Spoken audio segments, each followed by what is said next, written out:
Twinkle Star Sprites is happening live on twitch.tv.com/authoblues, and we're happy to have all of yous rocking with us on this game here. My name's Ryudo, and I'm joined here with my good friend Miniman. Miniman, tell the people how you're doing. I'm doing pretty good. Nice. Well, that's it. That's all the time I have. We're out of here. See you later. Thanks for watching, everybody. Now for 3 hours, blank screen. The unsettling existence of death right on the corner of Twinkle Star Sprites. If you stare really hard into his eyes, you can see the source code. Yeah, which is going to be very important because a lot of folks out here, as you can see below, and the bracket setup is going to be out here looking to enter the Matrix and destroy all other opponents for fun. But yeah, for those of you who might be just rolling in here, maybe not heard about the Twinkle Star Sprites tournament happening, and you might be sitting like, well, what is Twinkle Star Sprites? Why can we have a tournament for it? Why are people hyped about this game? So let me give you a quick overview before you actually watch the game. So Twinkle Star Sprites is a game that effectively takes the shmup genre and turns it into a versus game. So you'll have a split screen down the middle. You'll be firing off at kind of, the simple enemies, the simple and cute enemies on both of your sides with each character who has special abilities, and basically using the different chains and to, I guess, effectively produce attacks to send over to your opponent's side, and your opponent can counterplay those in various different ways, which we'll get more into when we have a visual example in front of us. But ultimately, just think of it as a shoot 'em up 2-player game. What if Toho became a fighting game? Not that fighting game. And not that fighting game. Yeah, also not that fighting game. Not the actual several Toho fighting. Yeah. Twinkle Star Sprites is a really sick game. Not a lot of games have done what it does since even. It's unfortunately pretty unique in what it goes for, but because of that, it's been around for a while and people are still playing it in 2023, which should tell you something. Yeah. The only thing I could think of that's even close, and I cannot remember the name of it for the life of me here, so I'm completely wrong on it. Maiden I see it's called Wait, what's that? It may be Maiden in Spell. That wasn't what I was thinking of, but that's also a very similar point. I was thinking even more literally close to split screen shmup. Well, actually, I'm not thinking of Maiden Spell. I might be mixing it with something else, but I was thinking of Charged Switchblade or something like that. It's 2 airplane shooters going head to head as well. Change Airblade. Thank you, Andy. Thank you. Yeah, I appreciate that. I'm Change Airblade, Change Switchblade. There's also Toho everything, but let's just shoot Toho for a little bit. So I forgot about Toho 6. Oh, if the Toho liked it, I forgot fan. about it. Yeah, I'm Wait, glad. No, Toho 6 is Scarlet Devil. What are you? Author, please, you tricked me. No, that's EOSD. There is a split screen one, though. You just keep throwing out numbers until Matt says, yes, that one. Oh, it's Smite's fault now. Gotcha.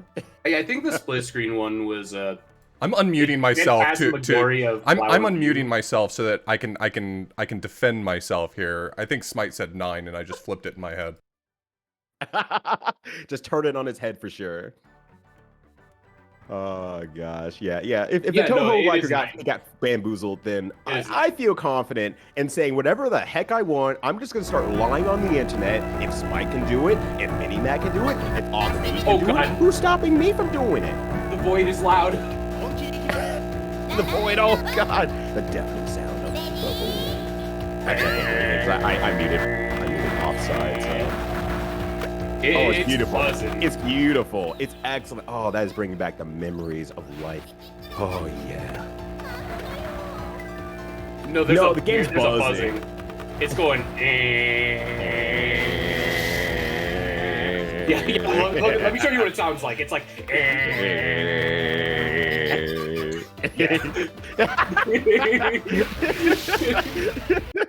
Yeah, that fixed it. All right, sounds good.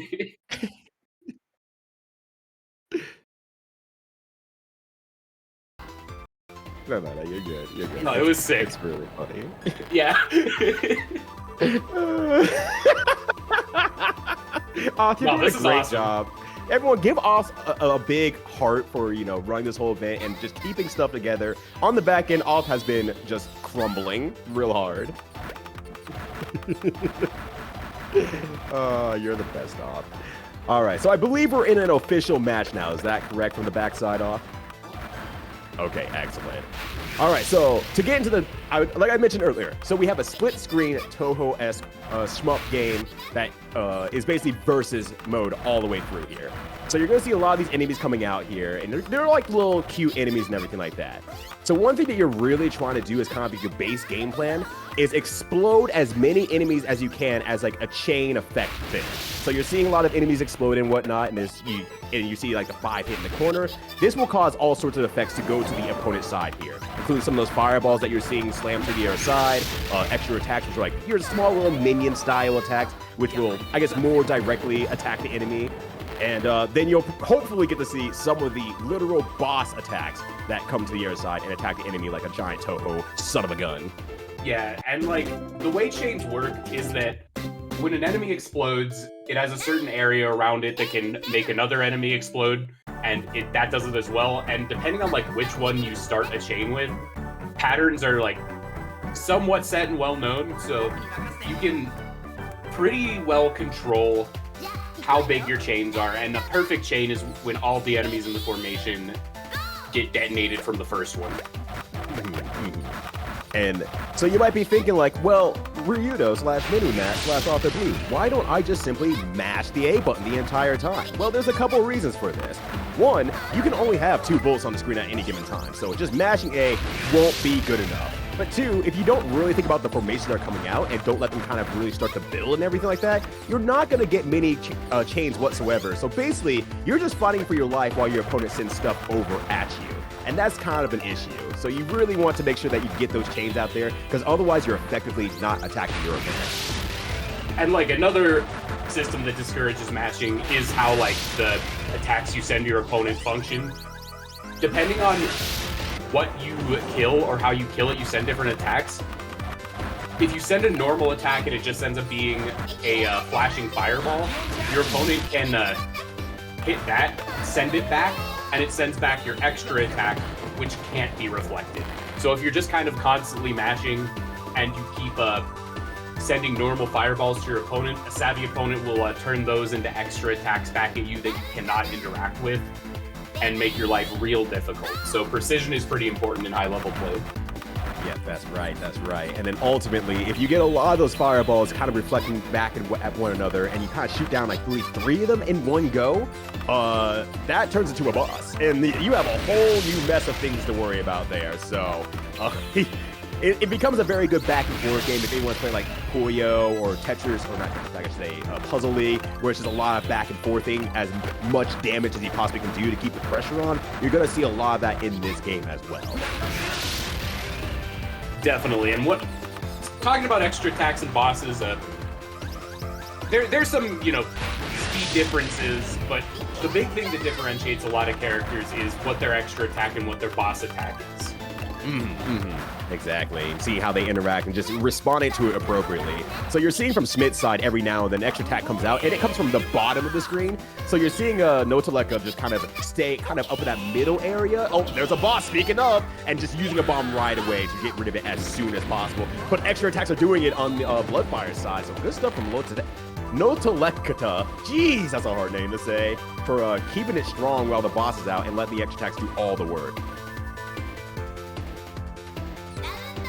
But yeah, so you're seeing from Schmidt, Bloodfire side, they're sitting over these little bots that come from the bottom up from the screen. So that forces Noto to actually kind of be in more of that mid-screen area and, try to avoid just, getting caught off guard by, something coming from the bottom of the screen. And then Noto's on the other end, comes out as those little dragon guys who come down, and once they cross with you horizontally, they'll make a turn to the left or right, which covers a lot of space. May not be the most accurate, maybe baitable, but it does cover a lot of space and forces your opponent to move. Yeah, the extra attacks in this game are really, really good. Like, they're efficiency-wise, they're about as good as killing opponents as bosses, and for the most part, and much, much easier to get to, much more realistic to set up. So a lot of high-level play, with some notable exceptions. Sprites' boss attack is like kind of cracked, and they're one of the top 2 characters in the game. But most of like the really good, really played characters, you kind of just want to be sending extra attacks constantly. Right, because yeah, the pressure, like that case in point, all that pressure right there, if a fireball had come out at the same time, that would have been very, very hard for Noto to actually dodge that. And so it's like, it just is so much consistent pressure. It's going to be usually the main crux of your game. There's some counterplay stuff that you can kind of aim for and whatnot, but ultimately, the more you can make your opponent not stand still, the better, because then that's where they make the mistakes. That's when the big mistakes happen. Oh, that sucks. Oh my god, that sucks. That level 1 beam. That beam does so much work on sending over those little mins over. Oh my gosh. Oh yeah, as Void Lily is mentioning in chat, like the reflect system does extend to bosses. And so if you just send a boss, your opponent can reflect it and send their own boss. Mm-hmm. So there's a lot of reasons why it's super dangerous to just like go for that without really paying attention to the situation. Yep. And all the same, even, and if I read this correctly, you can actually, if you send a boss at the same time as your opponent, it just cancels out as well. So no one gets nothing. You lose, go home, all that sort of stuff. So there's even like a risk there of like, okay, spending all that time actually building up to your level 3 gauge, which does send over a boss, and then getting like, they sent over a boss instead, and it just cancels everything out. So there's a lot of like kind of intricacies that you're going to have in between everything, which we'll point out wherever we can. But ultimately, you're going to see a lot of extra attack because just the pressure of being forced to move around just matters so much in this game. Yeah, it's still at the end of the day a bullet hell. And yeah. You really need to just not get hit by the bullets. Like sending extra attacks, managing your combos, all of that is very good and important to winning, but your ultimate goal is to get hit less than X amount of times. Yeah, that's always the ultimate goal of any shmup, and I feel like this game does a great job really implementing that into its really core gameplay loop, and it's just super, super cute. So next up, we got Pigeon Rat and actually, are you unmuted off before I just repeat myself? Okay, making sure before you say that you're just not muted, and I just say the exact same thing you say. So we got Pigeon Rat versus Kara up here next. Nanja Manja on the left, Mackie and Pencil on the right. Nanja Manja is one of the... So in this game, there are like 2 characters that are like leagues better than the rest of the cast, and those 2 characters are fucking banned, and so the best 2 characters that are playable are Sprites and Nanja Manja. They're the best characters that allow the rest of the cast to have a reason to exist. See that bouncing dude? That's Nanja Manja's extra. It's frustrating to deal with. It moves in weird formations. It stays on the screen forever. Mm-hmm. And because like extra attack is the meta, it makes Nanja Manja just a very good character to pilot. Yeah. So you're gonna see those 3 orbs on the screen a lot in high level. Mm-hmm. And I think kind of one fun thing here, that we get to note here is you can look at Pigeon Rat's side, where they're not exactly pressing a lot of buttons. They're kind of setting up these enemies down to a specific color, and that color is red. Once they're red and you shoot them again next time, they are dead. But they also explode, and that's the opportunity to set up a lot of that pressure with the fireballs, the extra attacks, and whatnot.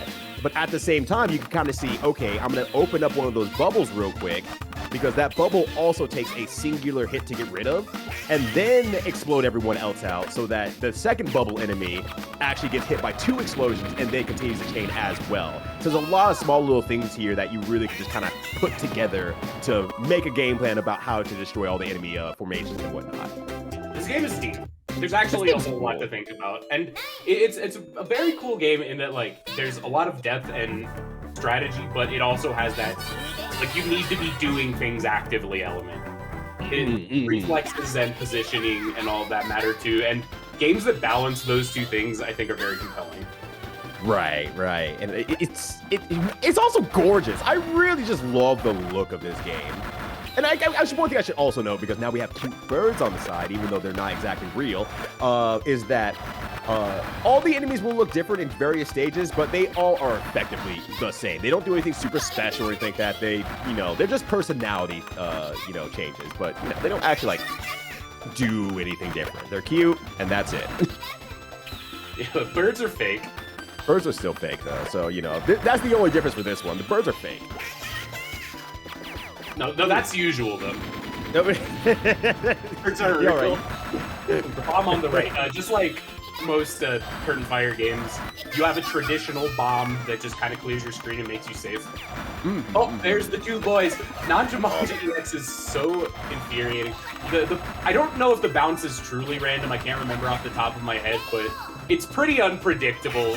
If it's not, I think it is, but I'm not a TSS main. Right. You know, I'm very outside looking in. Anytime there's a tournament that I can catch, I will happily sit there and watch it and just see everything that's going on and just enjoy it. But yeah, like I said, it's not my main game, but it's a beloved game. That being said, like non-Jumanjis, oh, they bounce towards you, so it's even worse. Oh god, it's even worse. Yeah, the slow-moving bouncing orb on your screen that I guess half homes. All right, both players entering Fever. Fever is where things really start happening if they haven't already. Yeah. Oh, go ahead. It's a time-limited mode. The Fever orb comes out after an enemy chain. You have to combo or use a bomb to activate it. But what ends up happening is like all kills throw more aggressive fireballs, and they move faster. So it's way more difficult to defend during Fever, just because everything is faster, stuff is happening. There's a whole lot more to pay attention to. Yeah, and also during Fever, you're seeing the bubbles come out every now and then. You're seeing Pigeon Rap and Caribou kind of like pop the bubble really quickly and then kind of go for their chain afterward.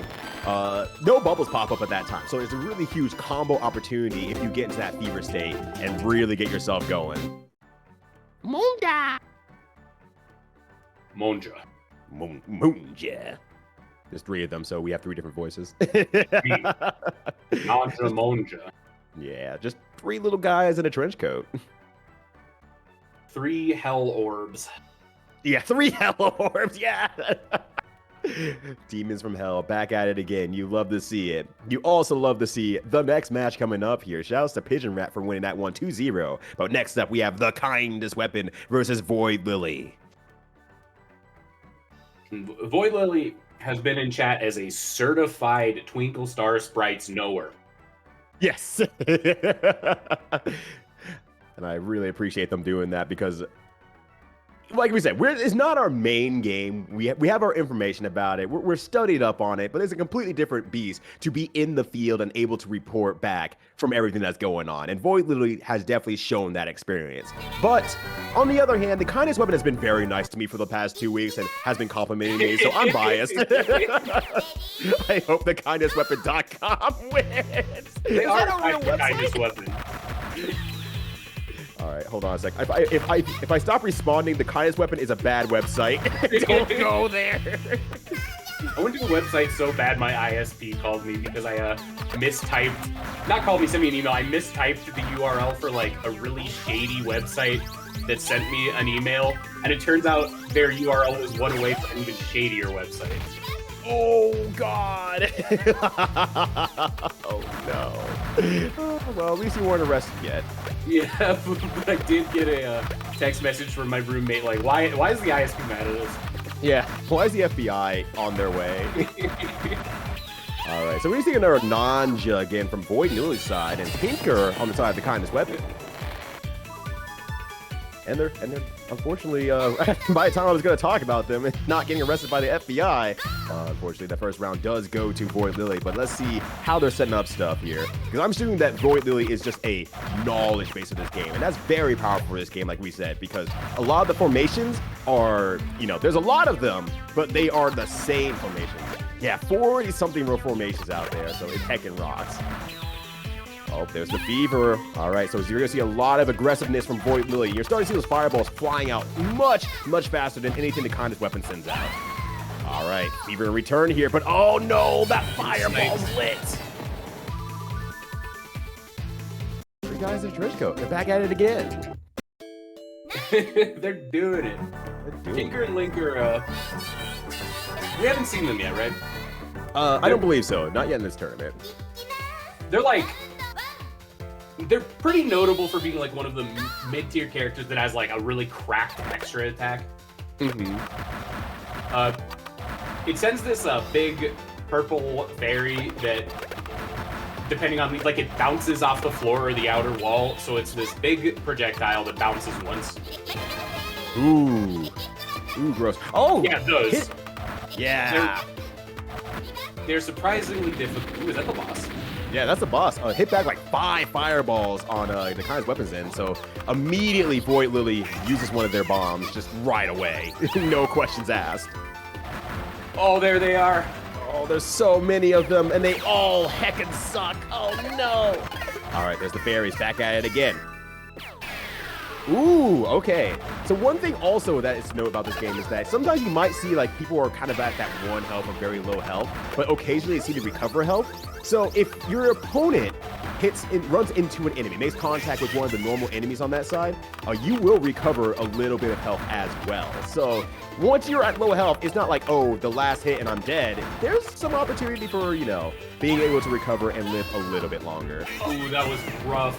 Kindness weapon was in the middle of circling enemies with a line coming straight down and then just 4 fireballs directly into the dead zone. Yeah, good lord, there was nowhere to go. The pseudo unblockable. Yeah, this is as unblockable as it gets. All right, perfect on the other end a little bit later as well from Kindness Weapon here. And I think one big thing I want to note about this whole event as well is that Octoblues has been doing a great job kind of heralding and bringing in the game within his community. But there's a lot of players here who are kind of playing for like the first time or like the first few times and whatnot. And so I think seeing in chat, and I think we're kind of seeing it here, is some of that emergent gameplay of like, okay, something's being explained, someone else is saying something, they're watching these other players play, and they're starting to implement that to say, okay, I understand what the right answer is. Let me try to emulate that to understand what needs to be done. And even though it was technically a 2-0 match, the Kindness Weapon was actually starting to do things like recognizing some of the patterns that they saw a little bit earlier, starting to pop those bubbles and really trying to get those combos going. So even in that last round, there were a few back-to-back perfects against one another. So Kindness Weapon was definitely picking up on, here's the ideology of the game. Let me start implementing that and give Void Lily a little bit of work for them. Kindness Weapon also went for like a pretty sick play at the very end there of I guess it's a good time to like real quick go over the reflect system. When you send over normal fireballs, if your opponent shoots them down, they send over flashing fireballs, which if you shoot down, send over the extra attack. So, which cannot be reflected. So in general, like if you shoot down a normal fireball, your opponent has a chance to get a free extra. And Kindness Weapon was going for that and just was like 1 shot off from reflecting it. Oh, good catch on that. But oh, that's such a bummer at the same time. Yeah, the plays are being gone for. All right, so I just realized something, and I'm kind of a little bit surprised. Okay, we're seeing a lot of Schmitz out here, a lot of Schmitz. I just remembered that Schmidt's first name is Author. I wonder who put them up to picking the character. Could be anybody. Could be anyone. Anyone shilling their own channel. Just saying. Schmidt's an interesting character because he is a smooth lord. Like, I think he has one of the fastest speeds in the game. But he's a little bit held back because his extra attack is a little under average. It's those rockets that are flying upwards. And when you look at like the bouncing Nanjamanja orb, or even like Tinker and Linker's fairy that does 1 bounce on like the side of the screen, it's a little linear. And when the meta is throwing 100 extra attacks at your opponent, it kind of gets edged out. But again, this is like not the level of play where games are going to be determined by which character is picked. That's right. Like tier list, just like in fighting games, only really starts to become like match deciding at Evo top 8, major top 16 levels of play. Or, I think Vortex Gallery might be hosting a Twinkle Star Sprite tournament as well coming up in the next couple months. So yeah, they did last year. Yeah, they did it last year, yeah. So it's like, okay, if you want more Twinkle Star Sprite action, it's going to happen. It's out there. This community is coming back. And in huge part, thanks to all you who are hanging out with us. So once again, thank you so much. Rep this cool game. Yes, play cool video games. There's a lot of cool video games out there. Ooh, the movement. Yeah. I mean, look, seriously, someone can host us at EVO. We have a lot of room for it. so when's this got Evo? Well, when are you gonna bring it to Evo? Like, legitimately, there is now space for all these side tournament games, and we would love to have people who are excited about it. Ooh. Like, kind of a weird, down in the bottom left, the chain didn't quite kill the last enemy. Mm-hmm. Sometimes stuff like that can happen in this game. Like, one miscalculation and there's a single thing on the screen that you didn't expect to be there. And it's so hard to keep track of, like, all of that at once. Right. Yeah, case in point right there.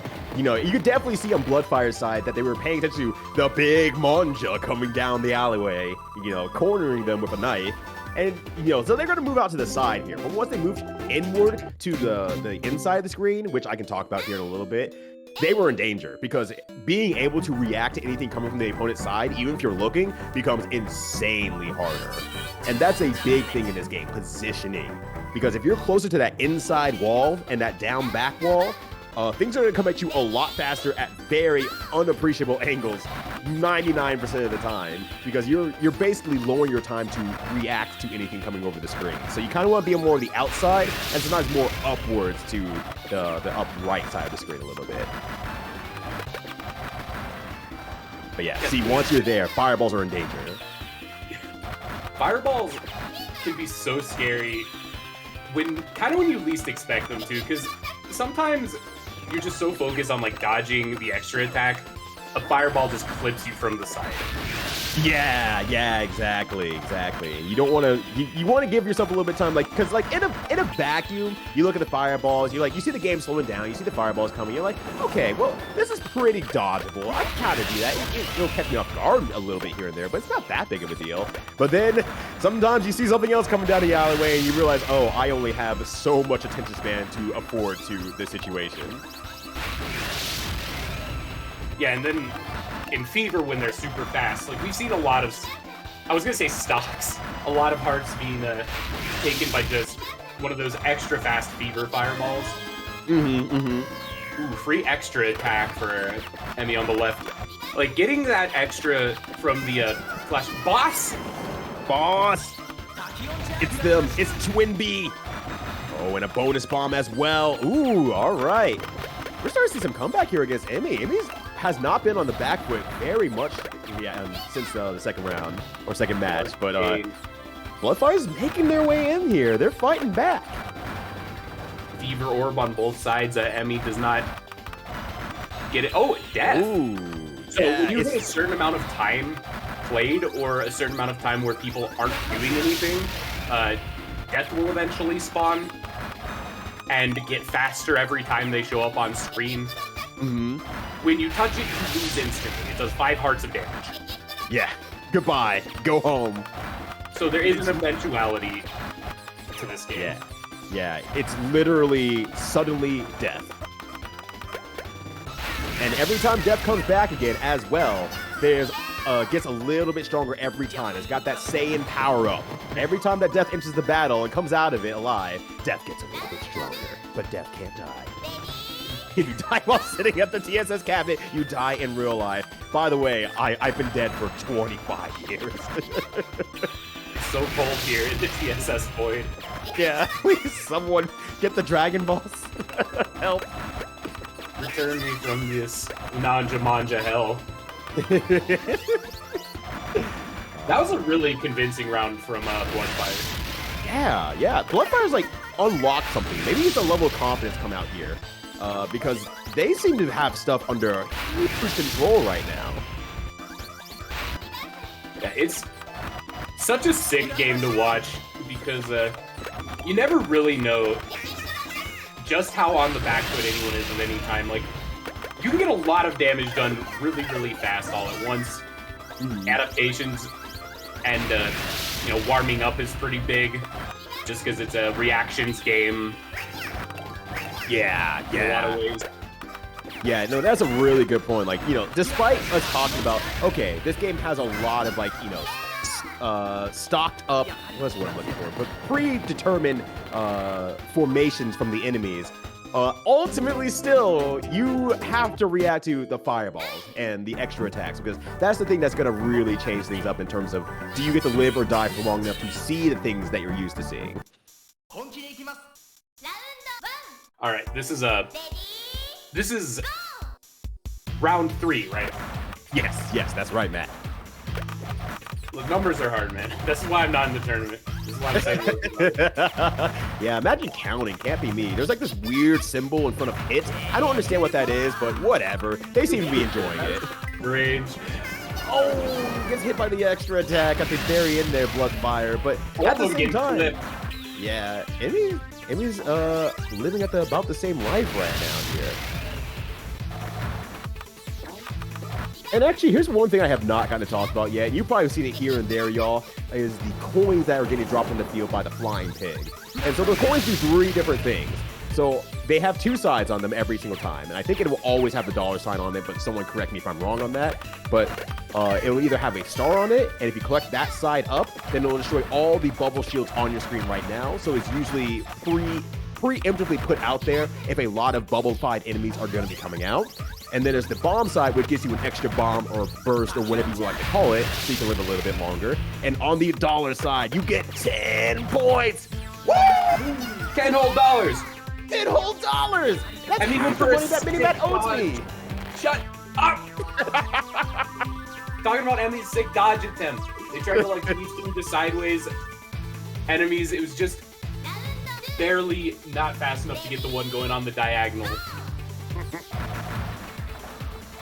Seriously, great stuff for Emmy. I think Emmy's starting to realize now, it's like, okay, I've got the setups here, but Bloodfire is ultimately just playing around the fireball game, and maybe that's something that you have to consider. It's like, Emmy does have decent bomb usage when they realize that they're kind of in danger here and there, but I think it's more of a matter of now, it's like, okay, I need to react a little bit more, because bombs can only keep you alive for so long.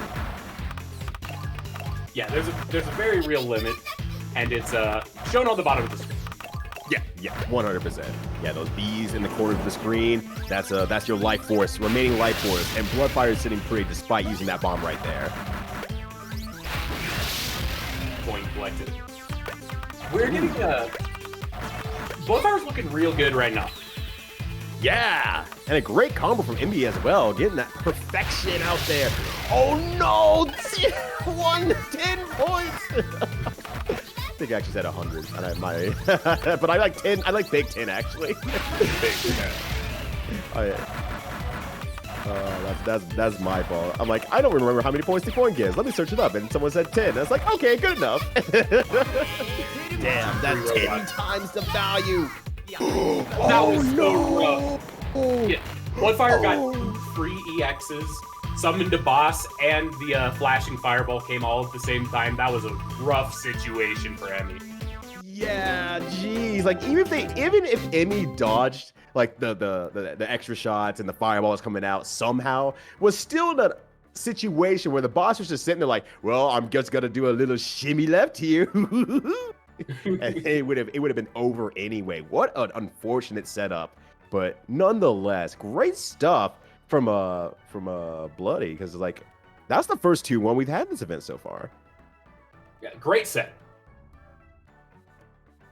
Or I should say BT take a run. All right, so 88 versus Uri coming up next here. That's like 10 tens. Yeah. Suddenly the new meta is collecting as many points as possible to say, well, I might have lost in the game, but how many points do you have in this workaday world? And the answer is like, well, yeah, I have the most points. Wins, losses, those are ephemeral. Points, they last forever. Right.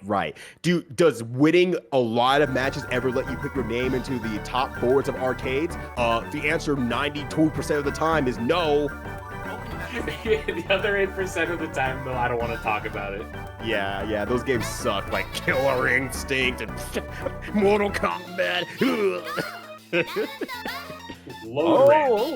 Okay, so apparently Atheate has never played before. First time touching the game. Hopefully they've been taking a lot of time listening to the commentary and watching the other players so they can understand at least the concept of what needs to be done. And they seem to actually, because you're seeing them set everything down to red before they're shooting everything down. And so they got the idea of the combo out in the field. Yeah, Lodoran. I think, isn't Lodoran the protagonist too? Lodoran is Mario. Load Reds. Her charge attack is, it's a charge fire, a normal charge fireball. You see it there, the Mega Man charge shot. Her extra, I think she just shoots an exploding rabbit to the other side of the screen. Yeah, those. As rabbits do. Very. Oh. Yeah, yeah. Half of Sprites, and then she gets to be the best character in the game. Right. She's over the line, but she needs Lemon to really transform into her final form, Sprites. Yeah, she turns into Sierra Mist and then is top tier. Yeah, delicious.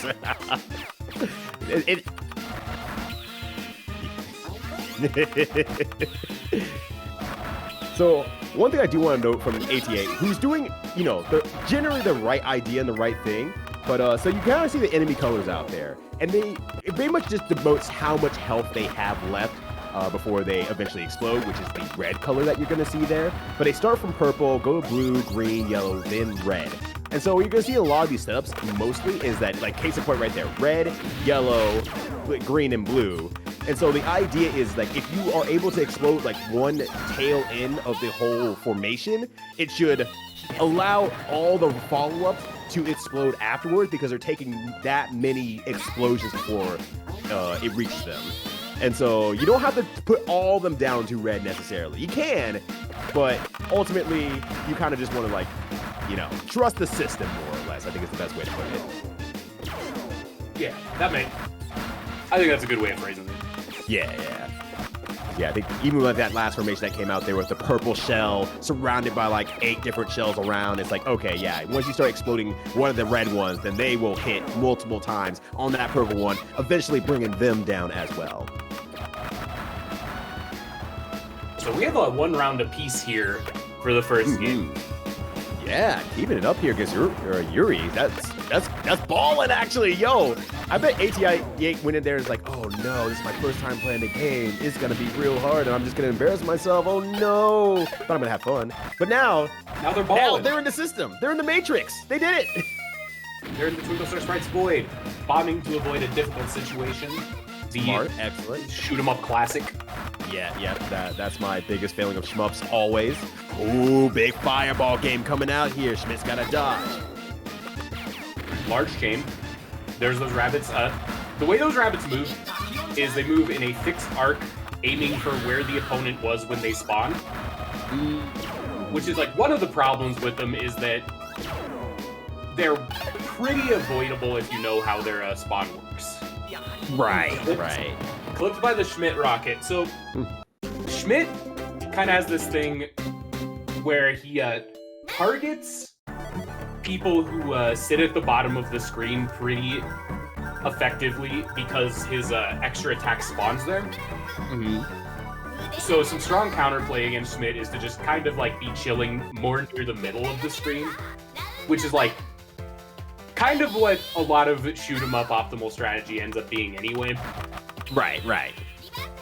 Which is a bit like a contributing factor to why Schmidt is probably not like higher tier than he is in the eyes of the really high level community. That being said, in a tournament where, a lot of people have said that this is their first time playing Twinkle Star Sprites in a tournament, might even be their first time playing it at all, that attack, I think, is going to see a lot of value in catching people who aren't really ready to look for stuff coming from the bottom of the screen at all times.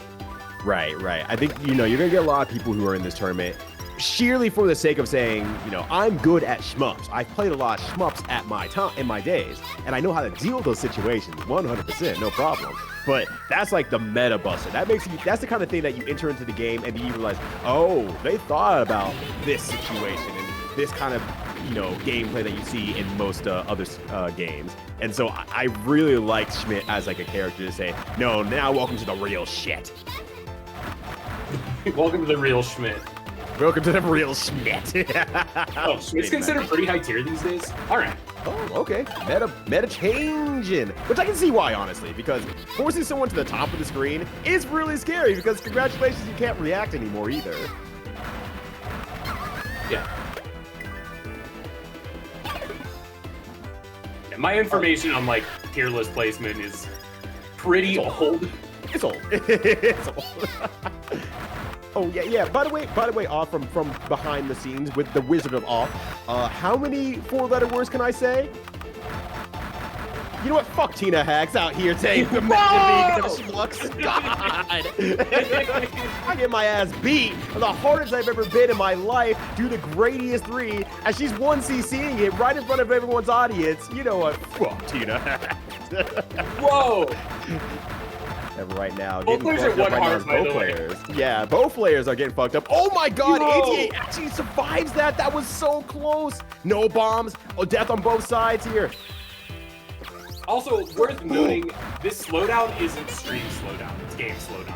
And that matters a lot in a shoot 'em up because it gives you more time to react. Yeah. You might see this a lot in... Oh, the return extra attack. Oh, no. Oh, right. No, I reversed it because I forgot. They changed their characters. I got got. But, The trick. the trick. But, yeah, like... You know what? The point I was going to say is gone now. My brain. Tough out here. Oh. I got mixed, and then that was it. The OST in this game kind of pops too. Oh yeah, 100%. It's really, really good as well. You know, it's kind of a Neo Geo special, honestly. They have really good OSTs, despite how many heckin' games that were put out into their systems. Alright, so ATA, actually, I feel like ATA's learning really heckin' fast, actually. Doing a lot more charge shots and everything like that, but they aren't in the danger nearly as much as they kind of were before, I feel like. They're clearing out a lot of stuff, they're getting fevers out there, they're staying alive, and Yuri's kind of on the back foot right now. And he even sends over a boss attack. Yeah, Boss using a bomb. extras. Oh, the big boy! Pac-Man's here! Hungry. Yeah, Pac-Man at home. One round to the Pac-Man we have at home. Yeah. Shout out to Diet Pac-Man. Oh, He actually has that was- arms and legs, so I guess Pac-Man is more than Diet Pac-Man if you really think about it. Well, I mean, Pac-Man in Pac-Man 2 has arms and legs and a hat sometimes. All the Pac-Mans with arms and legs are fake. Like birds. The real Pac-Man died several years ago. The one with arms and legs has been a stunt double this whole time, but the cowards refuse to admit it. The Pac-Man deniers. It makes sense. It's the bigger Pac theory. First we had the one Pac theory. Now we have the 2 Pac theory. It never stops, honestly. Ooh, that flashing fireball. Round to 88. Yeah. The fire. I saw the big bubbles coming on the left. Maybe missed picking up the coin, so there was a lot of bubbles to have to deal with. But doesn't use any bombs. Maybe we're just confident they can get through. But them fireballs came out and just blocked off any sort of exit. This OST would absolutely be embedded as a MIDI in a GeoCities site in the 90s. But And only you're if that so makes right, sense. though. Only if that makes sense. Uriah's picking top tier. Let's go. Yeah, Uriah's like, all right, I'm moving on, and I'm willing to sell my soul for it. And 88's character is really Till. So Till. Netflix Can't believe how until. Till this character is. But until we see who's the winner of this one, we might be in for a surprise. So really Till's charge attack is kind of not amazing, very short range. Their extra attack is sends a dragon flying from the top of the opponent's screen, and then it turns once. And if I remember correctly, I was wrong about this last time, but I think the turn is random. Like that orb dragon. At some point they decide, I'm turning now. Yeah. Goodbye. Good night. I've had enough. All right. So now here, the Nanja lads are out here and going to the inside of the screen. Despite actually going to the inside of the screen, AT staying alive here, destroying every fireball that comes their way. Oh, the danger is being just ramped up right now. It's always so stressful to see someone survive because the chain killed the enemy right before it hit him. Yeah. All right. More large lads coming out this way here. Got the fever, using the bomb at the same time to keep some invincibility. But that's great, because another bomb came out here. That was a very good death bomb. 88... I don't want to, like, say this in the case, like, I've never played a shoot 'em up before, but 88 definitely is doing, like, shoot 'em up. Yeah, and holy crap, Uria's just dodging every single counter fireball at the same time. No sweat at all. Oh, wow. These two are gaming right now. I think I've heard of this whole thing. Gaming? Gaming? On Twitch.tv? Video games. Video games. Ooh, 88 pretty low on life. Yeah, the tables have turned for sure. Oh, no, there's too many! There's too many. Okay, but you cannot die by enemy collision. You are on your last life for sure, but you cannot die by enemy collision. Yeah, 88 chooses to take the hit.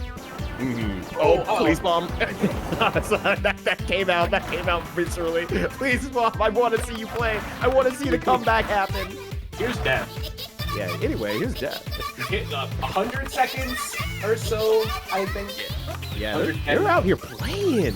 Like, this is emergent gameplay right now from 88. Yep, bursting right away. Or using the bomb right away. Sorry, guilty of your brain. But, oh, no, back bombs into the furry.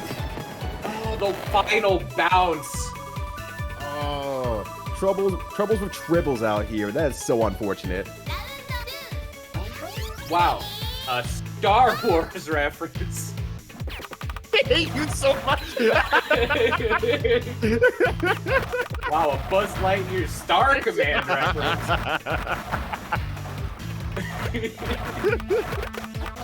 Oh gosh, the only war out here in the stars right now is in Twinkle Star Sprites, with these two fighting each other here. They're trying to stay alive, but 88, allegedly their first time playing, sure don't look like it at a lot of times. Yeah, I would be super surprised if they weren't into shmups and played shmups, but this is the first time they've like entered Twinkle Star Sprites as a tournament.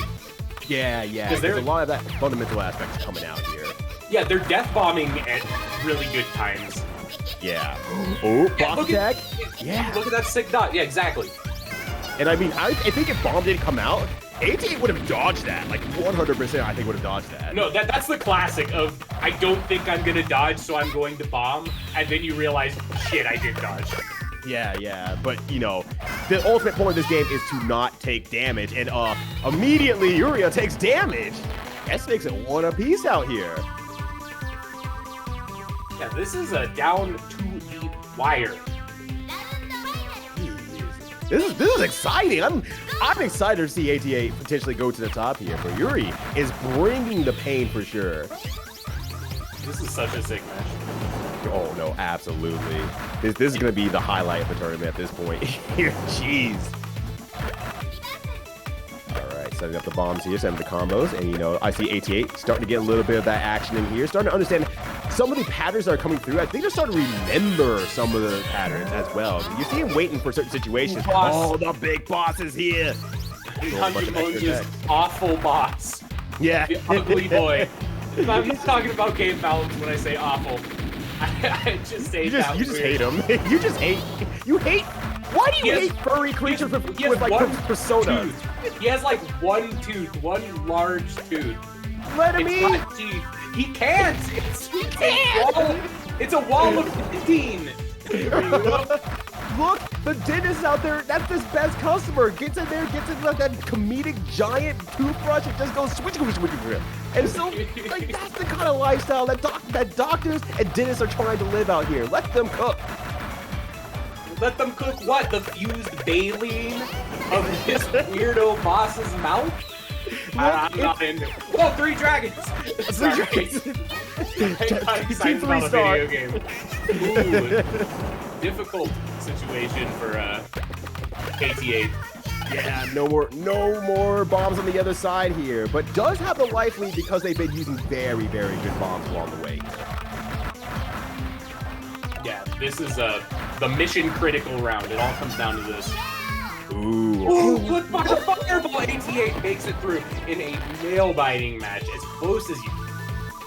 Oh, Yuria does not use the bombs in the long run there. You know, Garfield, you had burst. Nanja, you had burst. And he does not use it at the very end there.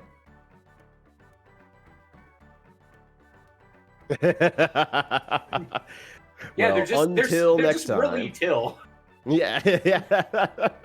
How many times can I make the same joke in one tournament? Find out over the next couple of hours. Yeah, who's gonna stop you, Matt? Who's I'm gonna not stop me? you.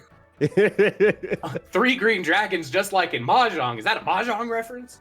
Let me tell you about Mahjong this sounds like a game. fake Riichi game. Mahjong. Let me go over to Mini-Matt and beat him up. Whoa, you can't do that anymore. But before I can beat Mini-Matt up, we have to introduce our next match here. We got Wobbly Python versus Trucy True. Let's go. Lodran versus Bingus Wingus. Potentially. Potentially. The potential's gone. I hope they're picking their characters because no one's moving. Yan Yan Young. Another character that we have in a... I am pretty hyped that we're seeing like a lot of character diversity. No, absolutely. And so we did have Trucy in the chat as well, along with Void Lily, talking a little bit about the game and how things are set up and the things that they understand about the game. So there has been some knowledge checking on Trucy's side. But on the other hand, and this is from personally having worked with Wobbly Python in the Power Wash tournament, Wobbly Python, when a tournament's around the corner, gets really into whatever the heck it is and just wants to do their best. And so I know Wobbly Python has put a lot of time into studying this game, and I think that's why we're seeing the Nanja pick, but also probably just likes Nanja because he's a funny little guy. Ooh, snipe. One of the big things about Yan Yan is this character has the slowest movement speed in the game by like a lot. So dodging is kind of hard. They have a pretty good extra attack. So it's kind of, they're an offensive character. They make me angry. No, they're very aggro-based. Like, you want to be the one sending junk to your opponent's side of the screen and kind of getting them to get hit before you have to dodge a very difficult situation. Yeah, exactly. And right now, a lot of the dangerous situations on Wobbly Python's side here. Gets into fever though, so this is a much needed fever right now because Wobbly Python is a whole 3 hearts behind. Yeah, did you see that charged attack too? Just the wide beam that covers a lot of the screen. Yan Yan has some like very good beams and extras, but you gotta get that stuff out there before you're forced to actually dodge. Right.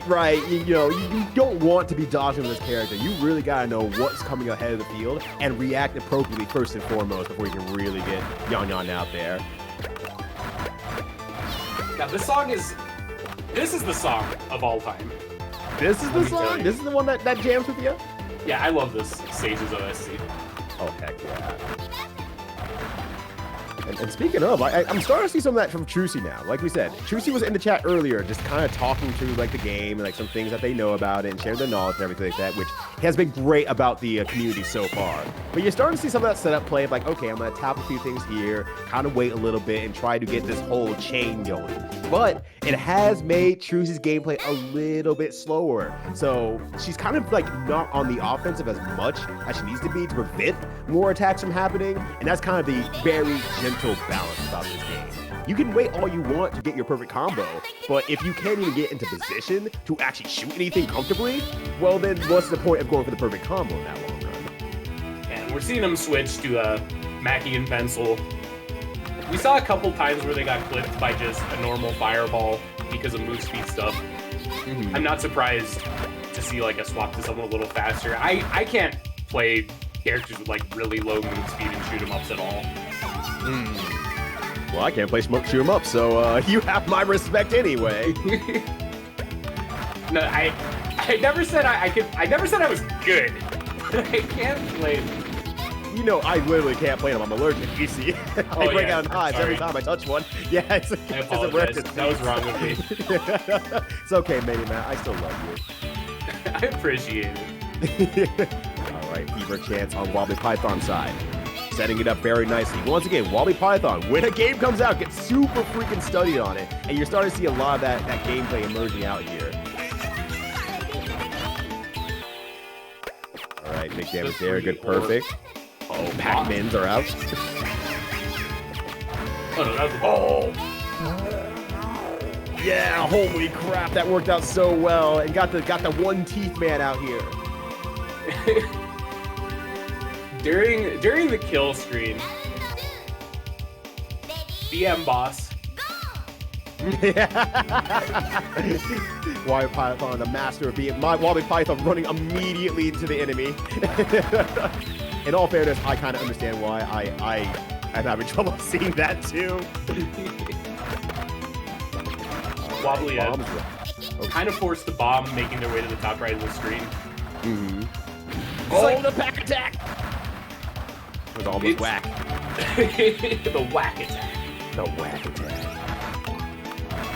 And I believe that's a Mackie and if it hasn't been mentioned before, Mackie and Pencil's extra is they shoot the little Pac-Man, it bites for a couple seconds, and then it goes in the direction of wherever the opponent's position was when it activates. Yeah, a little bit of delayed homing effect there compared to some of the other ones we were talking about a bit earlier. So it does make it a little bit scary. Alongside with, hey, they also attack when they appear on the screen. Like, they are still a hitbox, as we saw right there. Yeah, as they're getting into position, they are still very dangerous. Yeah, and going back to what we said earlier about kind of some of the fundamental gameplay of this is you kind of don't want to find yourself on the inside of the screen as much as possible just because of a situation like that where once these special attack starts coming out, you have zero time to attack or counterplay or anything like that, and you just kind of have to hold that L. Oh no, while being comboed. Yeah, the weird like multi-hit kind of a dizzy combo stagger state, Guilty Gear stuff. Yeah. Last second dodge. Yeah, so it's kind of a really big oh no, a point of the game as well, where once you make contact with the enemy, while you can't necessarily die from them, it does put you in a nerf state, a weakened state, where you move a little bit slower, your shots are a little bit weaker, and you can get hit again during that state there. So you're not even, like, you get a little bit of invincibility, but, you know, you're still in a really, really bad position. So if the enemy sends over 80 that's a little bit faster, that's a perfect time to, you know, actually finish off your opponent. Yeah, presumably it's to make sure that high-level play doesn't just evolve to taking the hit from normal enemies over and over. And it's a pretty effective way to stop that from happening. And I feel we saw a few times in our earlier matches where, you know, some of the higher level players were just like saying, like, I'll take the hit from the enemy for just a smidge of invulnerability because I'm in a bad position. Is what I felt like. But once again, not my main game. Maybe that wasn't intended, but it looked intended. It looked cool. Trucy kind of in a corner there. Both players could... What a death bomb! The frame before they died to the fireball. That was so close. Once again, last second bombing, but Trucy is out. Neither players have a get out of jail free card anymore. Yep. Now it's just raw dog gaming out here. And let's see who's the biggest dog of them all. It's Death. It's Death. That's always the biggest dog of them all. Oh, no! Wasn't able to clear the fireballs. Wobbly is going to take it. Oh, good stuff, the Wally Python. And once again, just probably hear about this game a week ahead and just got super excited, and that study has come out in full force against Trucy True. But nonetheless, Trucy has been very, very welcoming to everyone and sharing her knowledge on everything as well, and just really enjoying the time playing Twinkle Star Sprites. So still, good stuff to both players, but Wobbly will be moving on. That was a sick match. Heck yeah. Put me in. Put me in. I'll play. From the backside for you all, Author just said that there's a no-show from Akarasi, and Minimat, now inspired by all the matches from all of you out there, you've excited and ignited Minimat's power to play the game. Will Minimat enter the tournament? Find out next time. I'm opening up Fightcade 2. I'm downloading Twinkle just in case. Yeah. Let him in off. Let him fight off. Also, I just remembered Author Blues can't be heard, so I just kind of yelled, let me in. Just You just yelled, let me in. Let me in. Like, well, okay. I love Ghost Off. It's really good.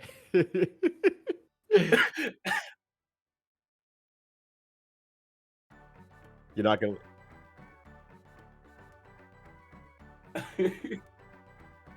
I mean, are you sure you don't want to let Matt in onto Akarasi's side? Don't do it. Don't do it. Yeah. All right. KM Lone Mouse Wolf versus Pigeon Rat. We have 4 different animals in this name alone in this tournament match. Yo, welcome to the zoo. Yeah, hope you all have been studying your zoology, your animals. I'm getting that kindergarten spinner that tells you what sounds the animals make.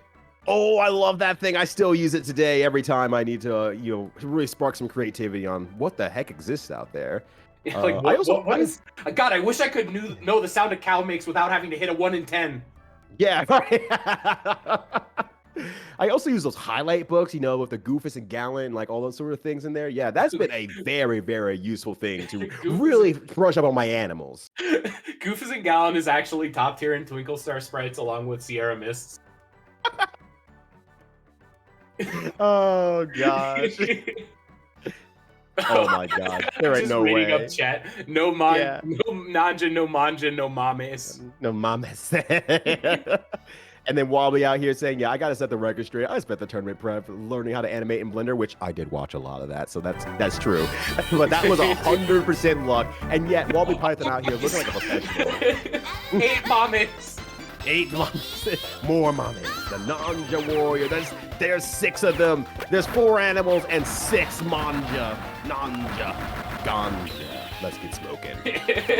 Nanja Ganja is the Colorado version of this character. The green one on the right. Yeah, the green one on the right. The one on the left never smoked that. That's not that weed you get from the gas station. It's questionable quality. Questionable weed. 2 words you don't want a beer put together. That's my new handle. Questionable weed. See me at Evo. So now KM Mouse immediately destroying the Pigeon Rat. God, these names, they're so good. Going 1 up on the board here in the Battle of the Nanja. The Octanja Nanja. The Octanja Nanja in the There's 8 of them. They just keep multiplying, like a certain reference that I made earlier. Yeah, to Star Child from Kidneys. Yeah. Yeah, that's right, Baby Yoda. Ooh, all right, using that early bomb there, really keep that health up. But 2 bombs down on Pigeon Rat's side, so has a little bit more time to really build up a gameplay as they get their fever going. Look at these bouncing Nanja Manjas on both sides of the screen. They're adorable. And speaking of adorable, here's the best of them all. Here's the best one. That's questionable. No, it's not. One player Nanjid, but the other Manjid. We are 1 and 1 in this round. They're 1 apiece here. So they are fighting each other very, very well. That first one was very, very quick on the side of Kahin Mouse, but Pigeon Rat really showing that they have the wings to make this happen. Yeah, it could go either way. And that's exactly what we're here for. See these matches that can go either way, especially in a 1-to-1, oh, not a 1-to-1, but a single-sided tournament. There's no losers bracket or anything like that. There's no coming back after you get warmed up. You're playing your best game of your goddamn life right out of the gates. And I'm really excited to see what these players are bringing here, because these matches have been very close, like in the second round of the tournament. Death bomb from KM. Down to 0 bombs, though.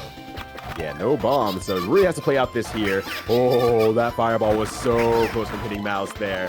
Now the movement is in the game here, moving all around all the fireballs there, despite even being on the inside. Big Bungus activate. Ooh, the big Bungus is here. The best Nanja rolls in and rolls out. King Nanja, we'll see you later. Twungus, success.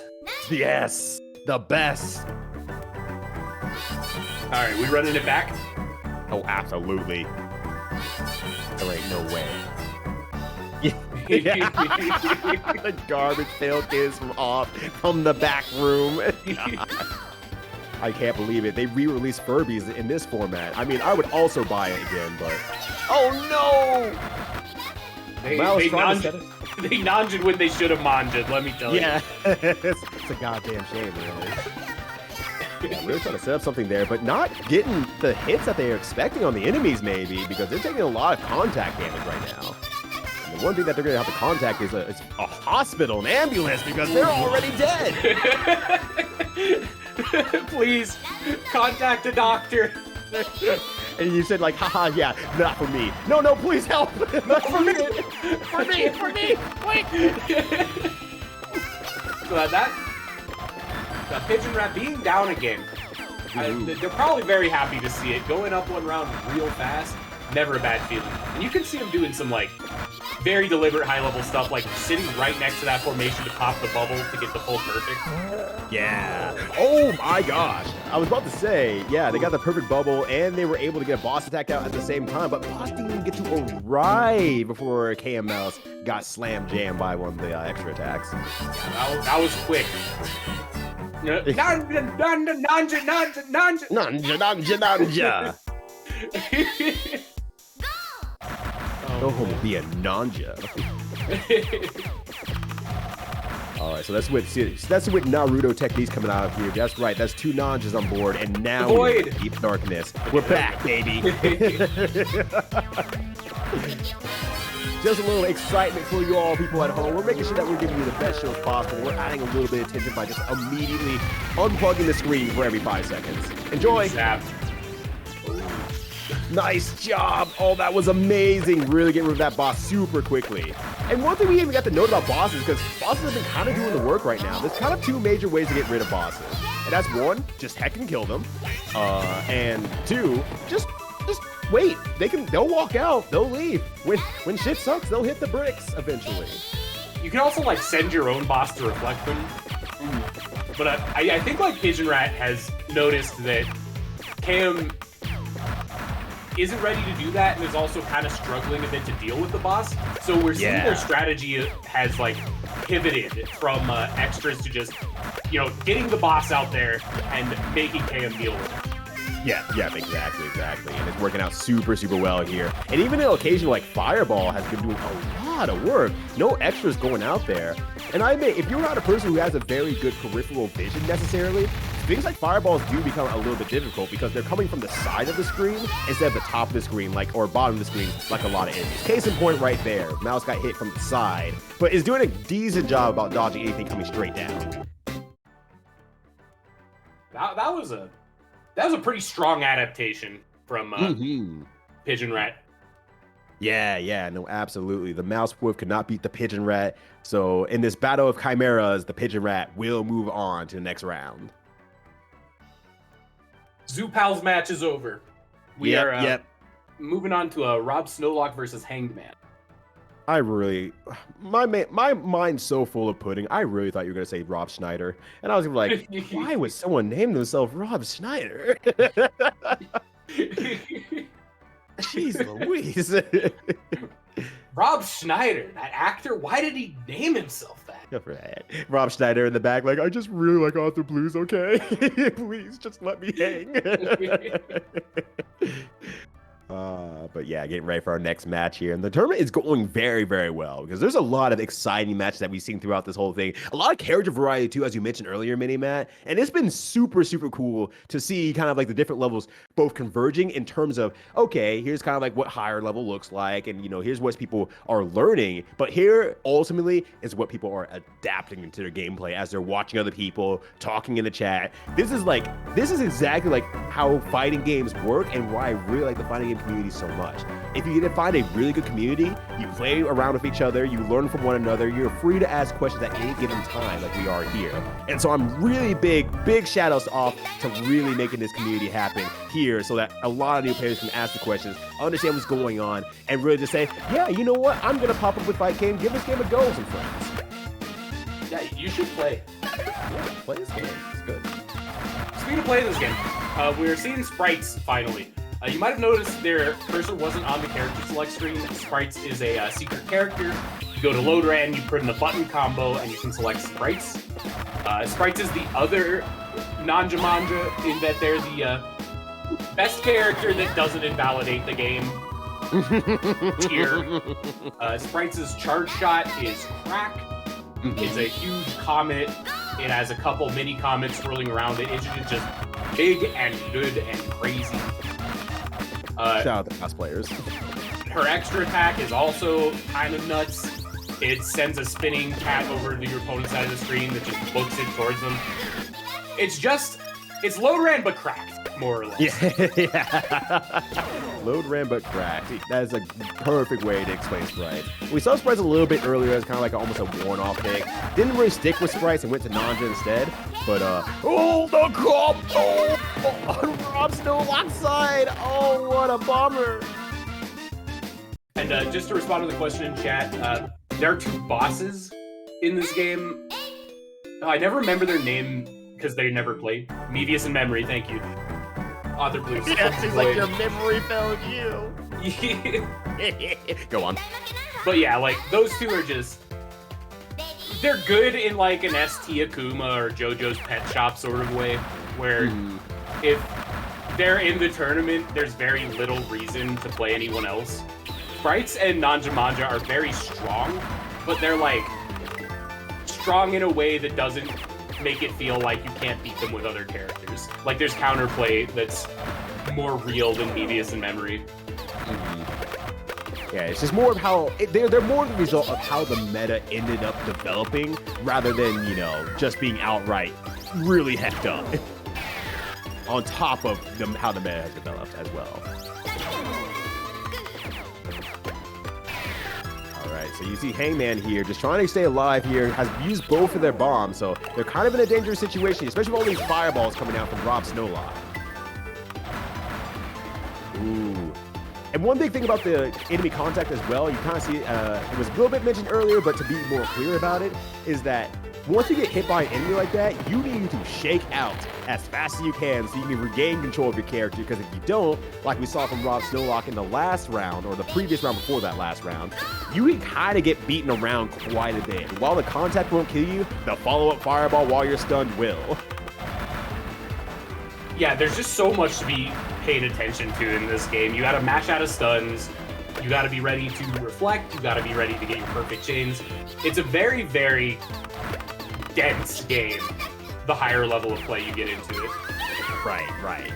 But like, I think one of like the cooler things about it is that the floor is, if you can dodge stuff, you can last a really long time and have a good time, and the match will feel good. Yeah, so like, yeah. I feel like even when you're losing in this game, it's a good time because you're playing a shmup.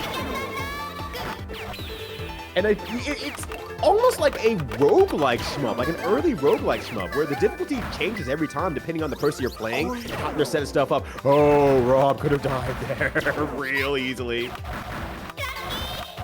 Oh, that was really scary. They were getting comboed again by contact damage and almost got pushed over to the middle, but oh no! A fireball sneaks on through and gets the snipe on Rob Snowlock, and Hangman might have this match on lock. Ooh, yeah, this is a match point situation. Very scary. Yeah. And man, when you're in a game that's this intense already, and like, you know, you're always kind of like tensed up about everything that's going on, the things just only get scarier from here. Interesting. Trash Bolt in chat is saying that like one of the stronger players thinks that Nanjamanja might even be better than the banned bosses. Oh wow. Well, I'm not, you know, we've mentioned before, I don't think either of us are like Twinkle Star Sprites aficionados enough to like know whether that take is particularly hot or not. I might suspect that in a world where you play against Nanjamanja 400 times a day and play against the boss characters never, it might be easier to say like this character is even better than the bosses because I'm sick of playing them and they're super cracked. Right. But also they are probably on average just right because they know better than I do. But, you know, it's similar to what we've seen, like, in other meta games. Like, I think a great example is Guilty Gear Plus R, where no one really touched Cliff for a long time because they, on the other hand, thought was just not viable whatsoever. And then once the work was put in, it was like, oh, okay. Turns out this character actually, you know, can fight with everyone else because no one decided to touch the character for the longest time. And so I think you just have to actually, like, toss it into, like you said, you have to put it into the mix. You have to figure out how they fuse with the meta and how the meta has changed and how the players have gotten better or changed their gameplay styles, and then kind of figure out from there. But all at the same time, they're probably right. Like you said, they're probably to like a degree like right. I wouldn't argue it out or any sort of way. Exactly. Like I could see scenarios where it's like this thing I deal with every day and is super frustrating, is driving me crazy, but it's more likely the person who knows what they're talking about knows what they're talking about. Right. We can only speak on the greater grand scheme of things and how everything's set up. I do know, like, I think it was mentioned in chat before, that one of the boss character's like charge attack is legitimately a bomb that clears the screen, I think. Memory, yeah, thank you, Author Blue. So like, the boss characters are kind of wild. Yeah, that's fair. That's entirely fair.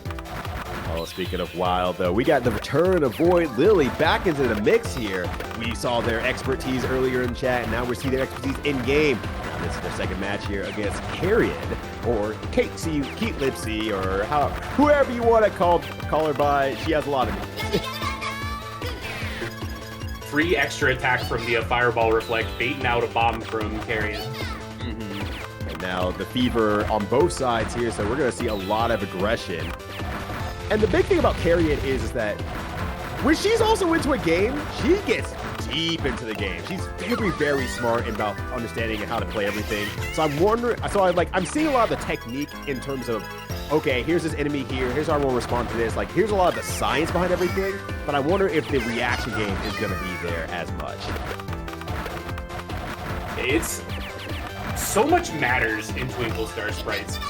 And if you can like find something that's really giving your opponent a lot of trouble, you can kind of focus on sending that over. So situational awareness matters, reactions matter, game knowledge matters. Right. You see they're weaker at certain setups, you know, that you start do more setups then. You see that they don't understand the boss stuff because the metagame never leans into showing off what a boss does, then that's a great way to make them use their bombs, for example. So you can really have to play around the meta as much as you can. And oh no, this is a hard situation right now. The fireballs are on the screen, dodges it barely with the arc. Yeah, you can see the weakened state. It's very apparent on Sprites. Instead of the double shot, it's the single shot. Yeah, exactly. Yeah, that's a really good sign of that, where it's just like, yeah, you have a singular shot, and like in the history of shmups, always the single shot feels like the worst thing of all time. It's half as good.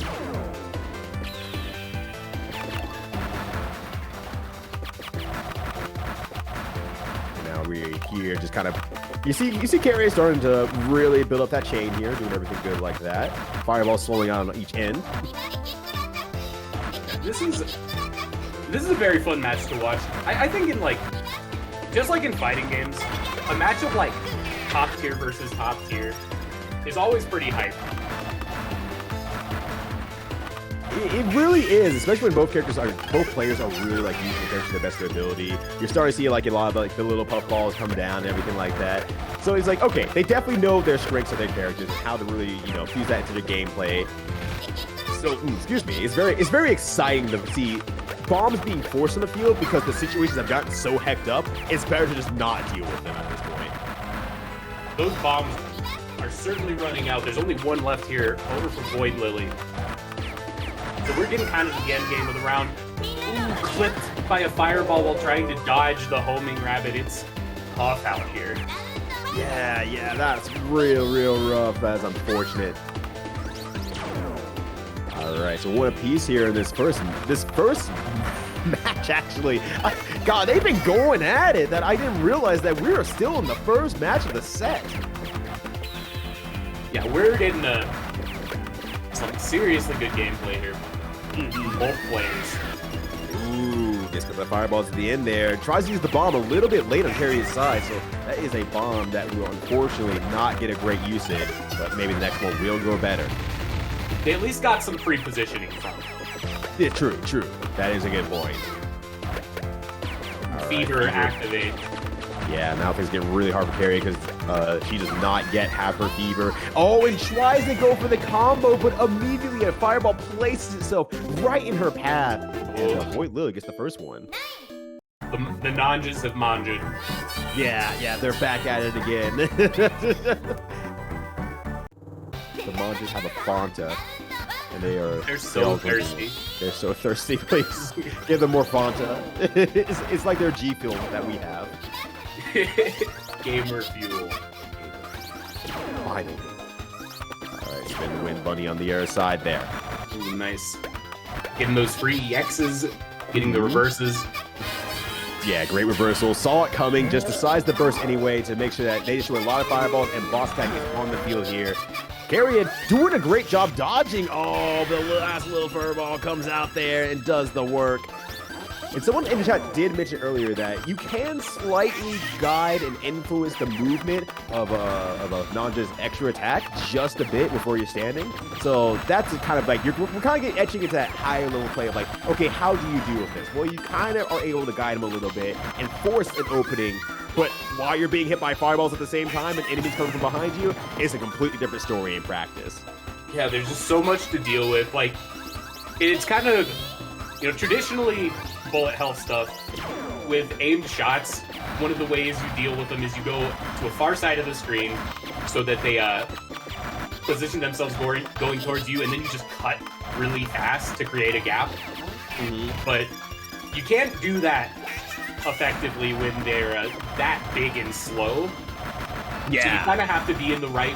I feel like we're seeing it most effectively happening when they're kind of in the right place to guide them when they're spawning, which you can influence by just noticing when your opponent is doing it. So it's another strong form of counterplay that rewards pretty strong situational awareness. Yeah, and I mean, that's such a huge part of this game, the situational awareness and everything. It's almost beautiful when people really start to remember, like, okay, I know what this formation looks like. I'm going to kind of wait here and make these things happen. And, like, even right there with Void Lily, like, blowing everything up perfectly and then just moving right in the middle while everything else blows up around them was just, that's a high-level play. That was absolutely gorgeous. And, carried, getting hit by the enemy and then unblockable by the fireball. That is going to be that round, but that was a sick match. Yeah. Shouts to Kate the entire way.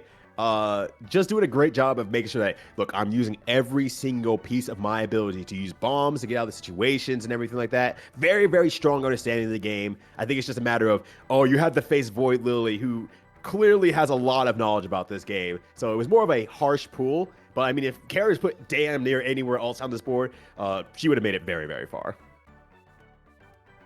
Yeah, bracket math is always rough.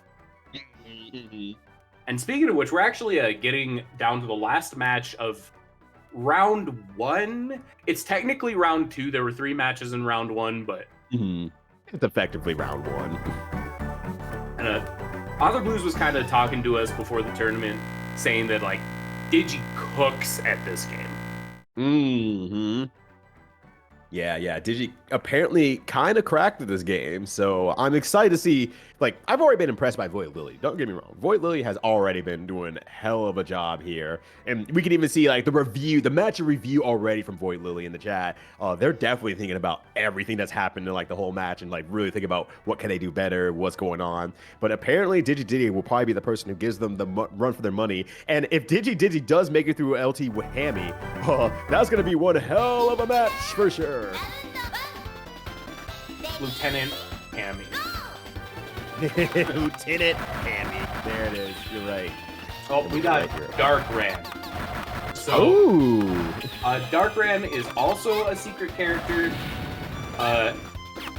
They are just a clone of Load Ran. That's it. They're Load Ran exactly. They're goth Load Ran. the scar looks angry. Like, that's Load Ran in a nutshell. Oh, and just describing this character was too slow for the first round.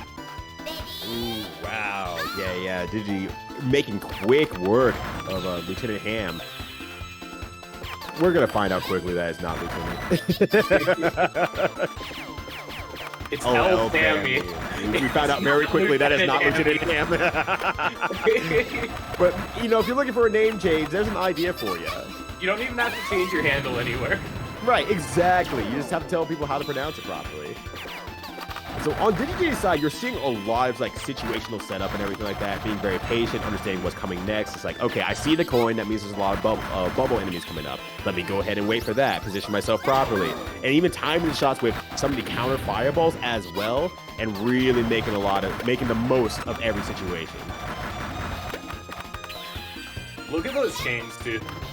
Yeah. But look, ooh big dodge. That kind of last second, I'm not sure if I'm going to die or not bomb. Can't be wrong here. You don't want to be wrong. The most important thing you can do is make sure that you do not take damage All right. Boss on one side here immediately. All right. Throws out the bomb for one. Takes a little bit of damage. Will they be able to survive this after the pressure goes on? No, they will not. Does not. Yeah, does not use that second bomb there. And the fireballs were getting honking huge. Yeah. Round one, going to Digi. Mm-hmm. Yeah, Digi definitely digivolving into this next match here. But oh my god, there's 4 of them! 4 whole characters. Yo, they are taking and thinking out here and just realize like, okay, you know what? Elfamy is gonna fight fire with fire. Elfamy is gonna fight Tinker with Linker. Yeah, it's not a mirror match. They're just, you know, they're reversing who's out first, that's all. Alright, so Elfamy really taking it very much like shooting the first thing that comes on screen right away, and you're kind of seeing a difference in attack levels where you get 2 kind of arcing fireballs from Elfamy, and then you're seeing a lot of very direct fireballs from Digi in a lot of these situations here. Alright, a few extra attacks as well. Digi weaving through the bouncing fairies.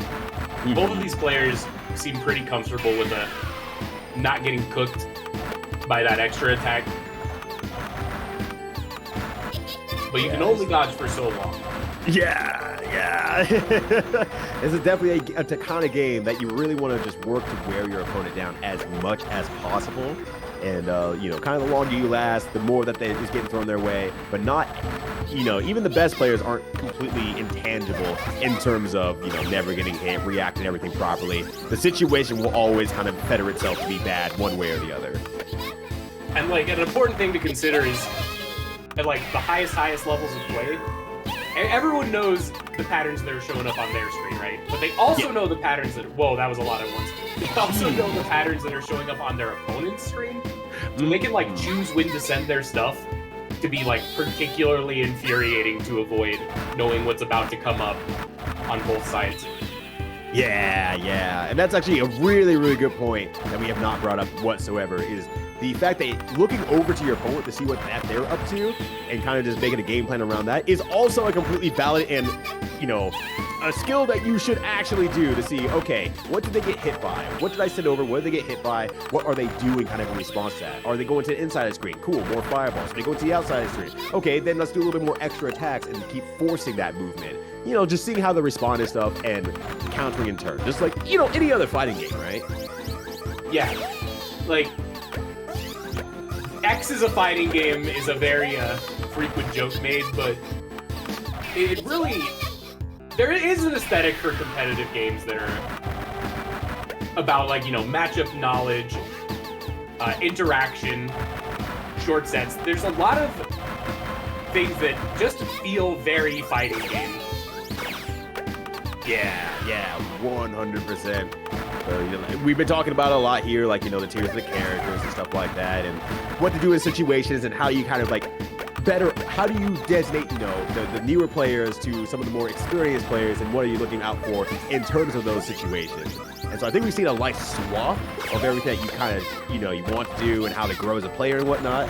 And it's been a good example for anyone who might want to get into the game and say, okay, here's the things that they're talking about in chat here, and I understand that. And now here's the things that the commentators are talking about here. Okay, so I understand here's the gameplay I'm aiming for. Now I just have to work towards it. And sometimes you just need a good friend or rival, because this game doesn't exactly need like a full-blown community to get yourself a lot better at the game. If you have a friend who's just really into it as well, it could just be the two of you grinding it out against each other, because the fundamental game plan is so similar between everyone else. You can just kind of switch characters and just keep playing. Yeah, play this game. Yeah, play this game. Video. Video game, pretty cool. That was kind of a sick kill by Elfamy. Yeah. Digi was forced to the left from a wave of fireballs, and the extra just spawned right at the wall. Hitting your opponent to a wall and then sending your extra can be so effective. Yeah. And that's a lot of what we were talking about there. It's like try to avoid the inside as much as possible, but your ultimate goal is to first not get hit, but sometimes that puts you into a bad situation, and you have to kind of really, that's like the highest of high level, judging a situation high enough to say, do I want to get hit here so I can avoid damage there, or anything like that. But nonetheless, Digi brings it right back in against Elthami, and still, once again, a great fight back from Elthami.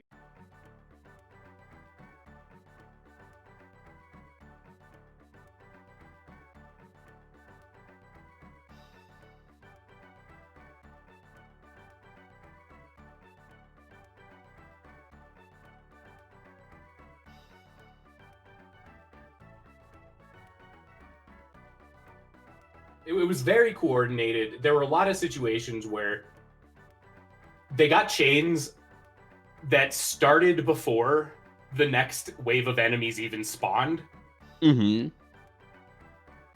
And I keep harping on this, but this is a game that really, really rewards game knowledge. Yes. Yes, absolutely. Because it snowballs. The better the chains, the better your offense. The better your game knowledge, the easier it is to avoid the stuff that's just always happening and focus on your enemy's extras. The better the game knowledge, the more you know how to deal with the extras. It's important in a lot of games, but because this game is so dense and there's so much stuff to pay attention to, so many systems to interact with, it's a very, very cool game in terms of you get a lot out the more you put into it. Yeah, yeah. And like one thing that we talk about a lot in like the fighting game scene of things, which definitely applies here, is the mental stack. More or less the idea of the more things that you can streamline within a game, the more your mental faculties open up to focus on kind of the more quote unquote important things that are really kind of like more nuanced or more dangerous in a situation versus like, okay, how do I do my special move? Or how do I, how do I even use my controls, actually? I think it's like a really good starting point. How do I use my special moves? How do I use my controls? But as you get better, you practice more. That's just in the back of your head. You know how to do that. That's a mental faculty that's basically removed from your thought process. And now you're thinking, okay, how do I deal with this situation? What do I do here to maximize my damage? And you start getting to those more nuanced situations and you keep ironing them out until you're at the point where you're like, I am focused entirely on my opponent because I know that I can respond to whatever they do. I just have to be ready for what the heck are they going to do because they're also on that same level as well. So it's always a lot of fun to really build up in these versus games because of how much you can build up one another. But at the same time, the respect is there to say you're also someone who has spent the time really learn this game inside of out. And that's just, really great because you both have that similar passion. Absolutely. It's so rewarding to play a game like that. And Twinkle Star Sprites just kind of hits every metric. I think this is a game, and this might sound weird coming from someone who doesn't actually play it, but I think this is a game that's tragically underplayed. Like, it's so cool. It does so many things that a lot of games don't. And yeah. I think, 2023 is the year. This is the year for Twinkle Star Sprites. Yeah, 100%. Because like, I feel like with a lot of 2020 to 2022, a lot of games kind of saw quite a bit of resurgence in a lot of circles of the earth. Samurai Showdown came out and unfortunately didn't have great online, but that kind of re-brought up okay, people were warming up with Samurai Showdown 5 and Samurai Showdown 3 is starting to get love again and Samurai Showdown 2 is starting to get love again. It's like, wow, okay, I guess those are things that are out there as well. Windjammer's got a second game, so the first and second game are being played still out there. Neo Turf Masters, are getting a lot more tournaments as well. And yeah, Zerd is back, Plus R is back. A lot of these kind of older games are being celebrated now that a lot more people are in the fighting game community and maybe have been a little burnt by kind of what's the current swath of games out there and saying, okay, but what else is out there that might fulfill my role? And a big thing about it is there were already a huge amount of creative games, very unique games, or very, unique approaches to fighting games that have already been done. And effectively, Your Perfect Fighting Game exists out there somewhere. Whether or not people are playing it or may not exist, but it's still out there for you. I mean, anything can become a tournament game. Look at Catherine. Yeah, 100%. Catherine's a great example of that. All the way for the person who was the main leader of those tournaments. Let me clarify real fast. It might have sounded like I was implying something I didn't mean. That wasn't look at Catherine as in game quality. I mean, look at how Catherine went from a game that was not played to a huge tournament game for several years because Dacid Pro specifically just decided, I want this to be a tournament game, and like pushed super hard for it at events, like organized community stuff. Catherine is a good game with a good community, and that's not what I was implying. It was more just any game that is good and that you like can end up being like a tournament game that's well played. Right. And so I see folks out there saying, hey, Evo 2023. It's like, don't even worry about Evo quite yet. Yeah, you can probably have an opportunity to host it there for sure if someone wants to take the time to do it. But start elsewhere. Start wherever you possibly can. Like off right here, doing the tournaments online. But maybe you have you're close to say Frosty Faustus or Combo Breaker, CEO. Just say, hey, I would like to host an event here, and you just kind of get into the community. Hey, Jabali, I would love to host a tournament here. Can you lead me to the direction of where we can have side tournaments or anything like that? And just start from there. Start with whatever you can. Bring your friends into it in your local community. It's time for Twinkle Star Sprites. Post Nanja Manja fan art on Twitter. Yes, post your Nanja Manja fan art to me directly. I want to see it. Post your Nanja Manja OC. Yes. That would probably actually take off very, very well, and would bring Twinkle Star Sprites to the top of everything. So hey, everyone, we gave you the keys to the city. Make sure you use it, because ATA right now is using their abilities as they get stronger and stronger. Everything they're doing in the tournament here. ATA coming in here as their, I believe Ababu said this was the first time they played the game, or something like that. Allegedly. But they're it shows how strong fundamentals can affect Twinkle Star Sprites. Just, fighting game fundamentals are a thing. If you play a lot of fighting games, you're gonna play most new ones at a base level. Shoot 'em up fundamentals are similar. If you know how to dodge stuff, if you know how to lead bullets, how to cut through patterns, you have the reaction to Death Bomb, you're getting a lot of mileage off of it no matter what you're playing. Yeah. And that it's really kind of incredible, because there's a lot of people out there obviously who really take shmups extraordinarily seriously, play it very, very well and everything like that. Hello, Kim. Funny seeing you here. Yeah, first Kim out here. But it's even the fundamental aspects are just shining around that right now for ATA. So I wouldn't be surprised if ATA was I have a high score in whatever shmup game out there, and I decided this was fun. I never knew this existed, and it's just playing it now. It's I know how to play the game. I understand how to do a scoring system, which this game effectively is doing that entirely as its core loop. So it's let me just apply all of these.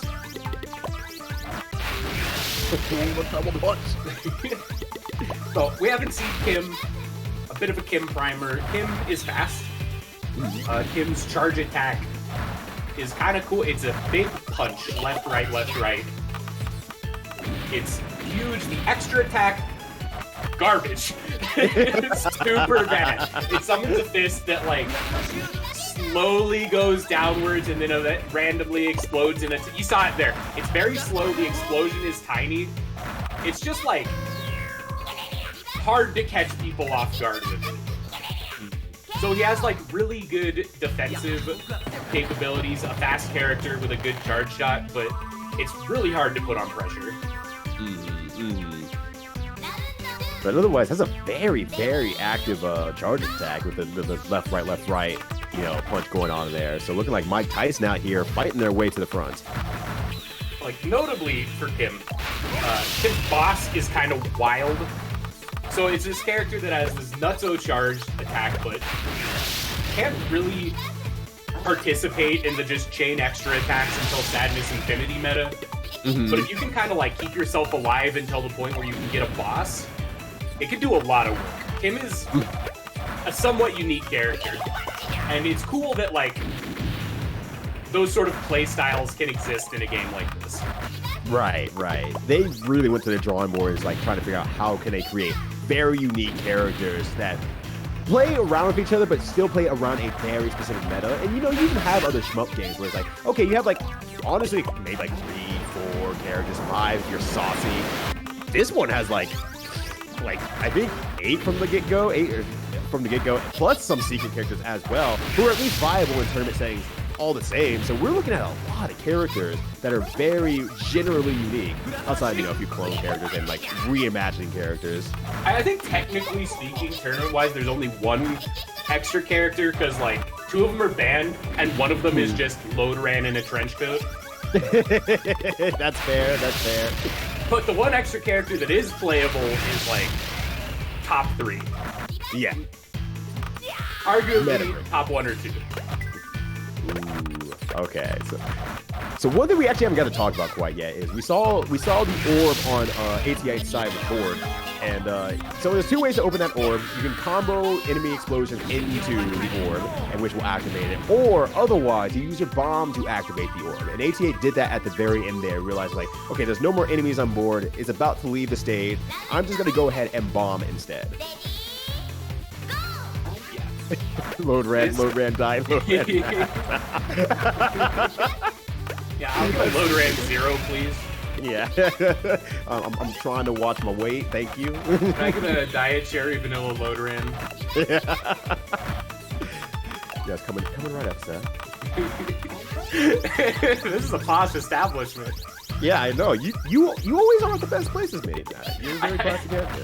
I can't believe they still have like a Coke mixing machine. Yeah. Look, no one, not even the bourgeoisie are immune to Coke.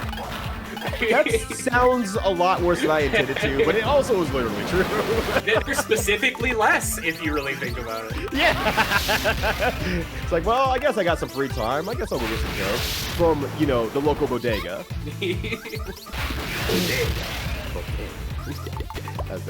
That's one for all of you KOF fans out there. Yeah. Is that doing anything for you all? Anybody? Yeah, anyone?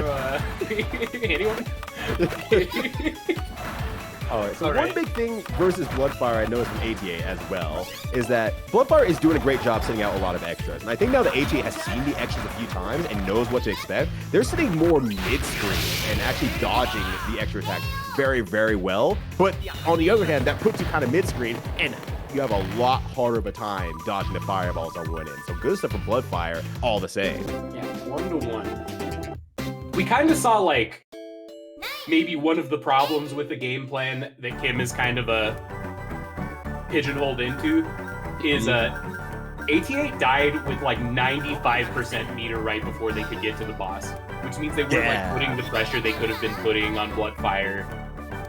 It gives your opponent, if you're playing a character that has a really bad extra attack and a really good boss, that's just like a lot of time for your opponent to not stress that.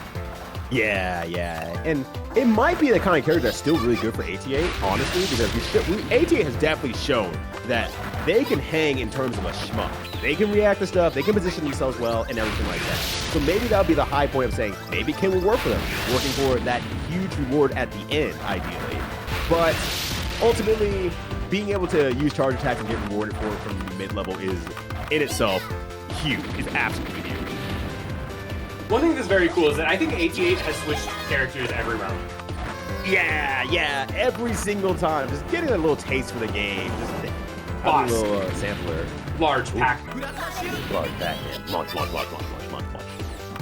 Oh, that's a lot of fireballs. Oh, dodging, no. Using that bomb one last time here. No bombs on both sides now. Very clean movement from Bloodfire.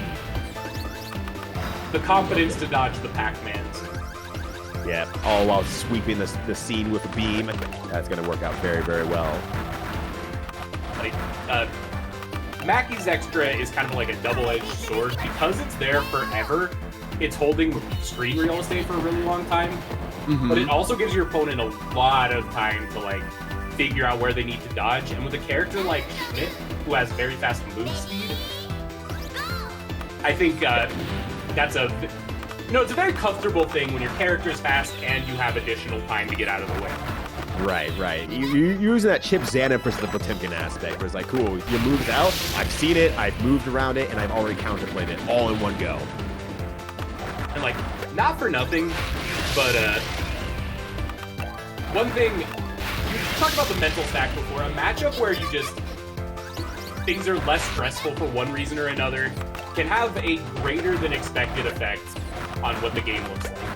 Because, like, the less stressed you are 100% of the time, the less your mental stack is. Stress is just like, I don't know if this is the same for everyone, but for me, if I'm shook in a match, it's just like whatever the mental stack is, you add 1 to it. Yeah. It will slow everything down just enough so you get hit. In situations like, I know I can block that situation, and I just did not, and you're sitting there like, well, I blocked it, what the hell happened? You're just a little bit slower. You've overthought the situation, and things are not feeling good for you right now. So, yeah, that mental stack capacity matters a lot, no matter who you're playing against. No one is not shook. And Trash posted something like very relevant in chat about like the tiers in this game. The GameFAQs tier list, which is one of the most easily accessible resources about this game, and generally has a lot of very good information. The tier list in it is mostly based on just like how hard a character can fuck up their opponent, and it values defensive play and defensive options lower than offensive ones. And just like in a lot of games, the higher level of play you get, the more value you get out of defensive ability. Yeah. So it's definitely something to keep in mind. Yeah, and sometimes that's the meta shifting overall, where it's like, we even talked about with our author, he's like, okay, no, people are saying author's a little bit better because of, you know, the forcing the movement from the opponent and everything like that, and being able to consistently get those extra attacks out there, and alongside being super fast, able to play a little bit more of that defensive aspect as well. So there's, you know, that kind of just building meta as people get better at the game and realize like, oh, this thing's actually not as big of a deal as I thought it was that we originally, you know, judged it on. And I think a great example of that is Windjammers. And I think you know who I'm going to talk about, Mini Matt. We had a player back in Colorado, and it happens all the time, mind you, in fighting games, where someone's like, oh, I'm the king shit of this video game. I'm the best. And you know, we hear it all the time. And then they go out to like a tournament or like any sort of event, and they get completely washed and realize that the world's bigger than they ever imagined. Well, with none of us being Windjammers players, we kind of imagined the same thing. And then we realized at that Evil Suite we actually talked about a little bit earlier, when I learned how to play Twinkle Star Sprites, fucking washed a lot of people in money matches and everything like that. Some of the players that we really had high regards for and everything like that completely washed people enough for them to go home and say, oh yeah, this character we thought he was actually bad, they made a good point that the meta has changed so much that we know everything's going on. This character kind of breaks the aspect of like, okay, but this character can control a lot of those situations once you know everything. And it's like, okay, yeah, what does the game look like once people know everything? And that was a completely good show of that. And we're probably going to see a lot of that here if we see that revival of Twinkle Star Sprites. And if you want the most up-to-date info on this game, Trashmode has been posting a link to the active community Discord for it. That's probably where the up-to-date information lives. Also, real fast before we get too far away from it, Bloodfire moved on from the last round. Congratulations to 88 for like a sick showing in their first ever either time playing the game or playing in a tournament. Like, amazing job. Like insanely good gameplay throughout. Like I'm legitimately floored. First time either direction is still, that's a seriously amazing show that you put on. And now we have Wally Python versus Choco Chip Pancakes. Unfortunately, the worst kind of pancakes that you could have, but I still am rooting for them to win anyway. Nuclear take. I'm sorry, I need to take off my headphones because my ears are burnt from how hot that cake is. Yeah, that's what happens when you char chocolate too hard onto a pan and make it taste like crap. Oh my god, this is so rough. How long have we known each other? This is like a deal breaker. That's crazy.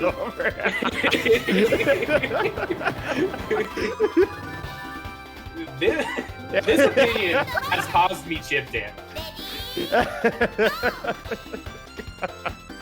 I'm very proud of you still, Matt. That was good. Okay, so we're 1-1 here. Let's move on from whatever's going on with Jamal and talk about this 1-1 match. We have seen Schmidt here. Trashboat was talking earlier about how Schmidt is a character that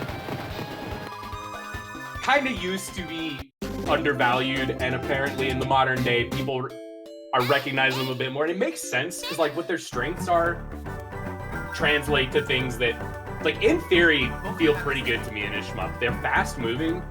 Their charge shot is a little slow, but it's a huge beam. that hits the top of the screen through EX attacks. So it's like you're the top player, you know all of the formations. Having a charge attack that slow doesn't matter because you know when you need to start charging it, and being able to just go through fireballs and extras to always get your party started, just in theory feels very strong to me. Oh, Griffin. Yeah. First Griffin match. Yeah. We had 3 guys in a trench coat, but these are 3 guys. But they're in a trench coat, but they're in separate trench coats. They each have their own trench coats. So it's 3 guys in a trench coat, but plural. Plural, concentric trench coats. Yeah, they spent a lot of money on trench coats. Please clap. So Griffin's normal attack is a Mega Man 2 Metal Blade. Charge attack is 2 boomerangs. As you can see, it's interesting because it goes in 2 diagonals. Like your charge attack doesn't go right in front of you, your normal attack does.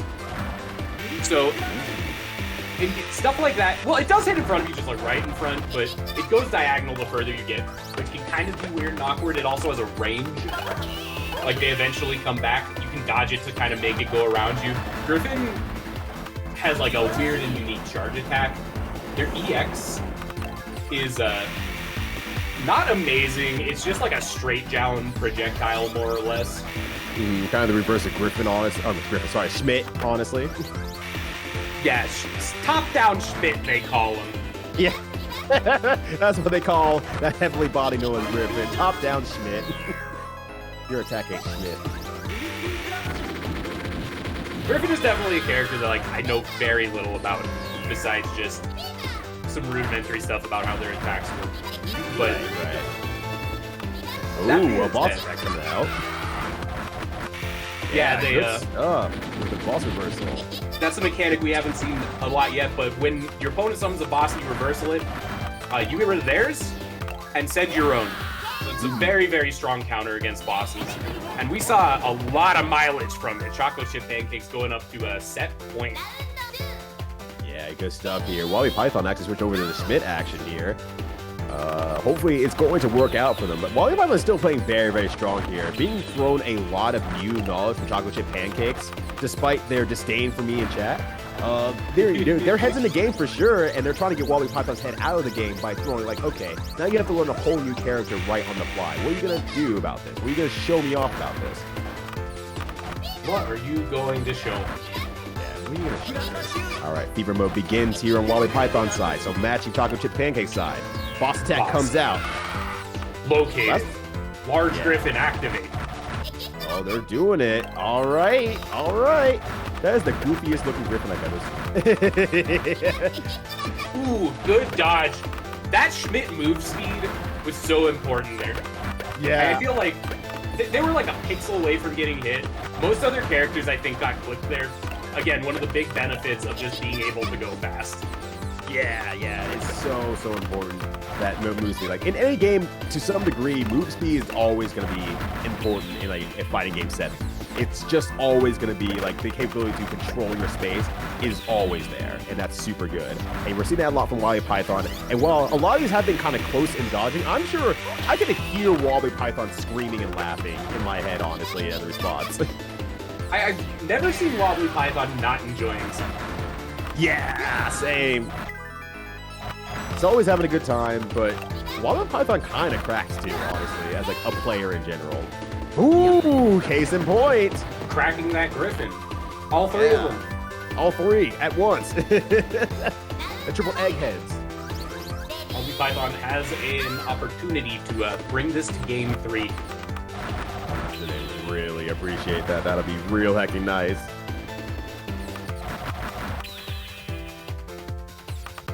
So, a little bit slow at the start of the stage. Twinkle Star Sprites has some kind of, it's a roller coaster of pacing. Which is nice. Like, games that are just 24/7 high octane, especially in a bullet hell, it just feels good to have a moment to be depressed. Yeah. But not right now. We've got the boss attack, we've got Fever. Both players are within 1 hit of getting clipped. Yeah, it's getting very, very scary right here, but great explosion from Wally Python here, and keeping the blaze out on the other end from Chocolate Chip Pancakes. Really making something unique here, but the missile from below!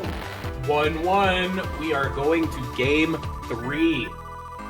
Wally Python just really hanging in there. That whole conversation about the pancakes really threw Chocolate Chip's game off, unfortunately.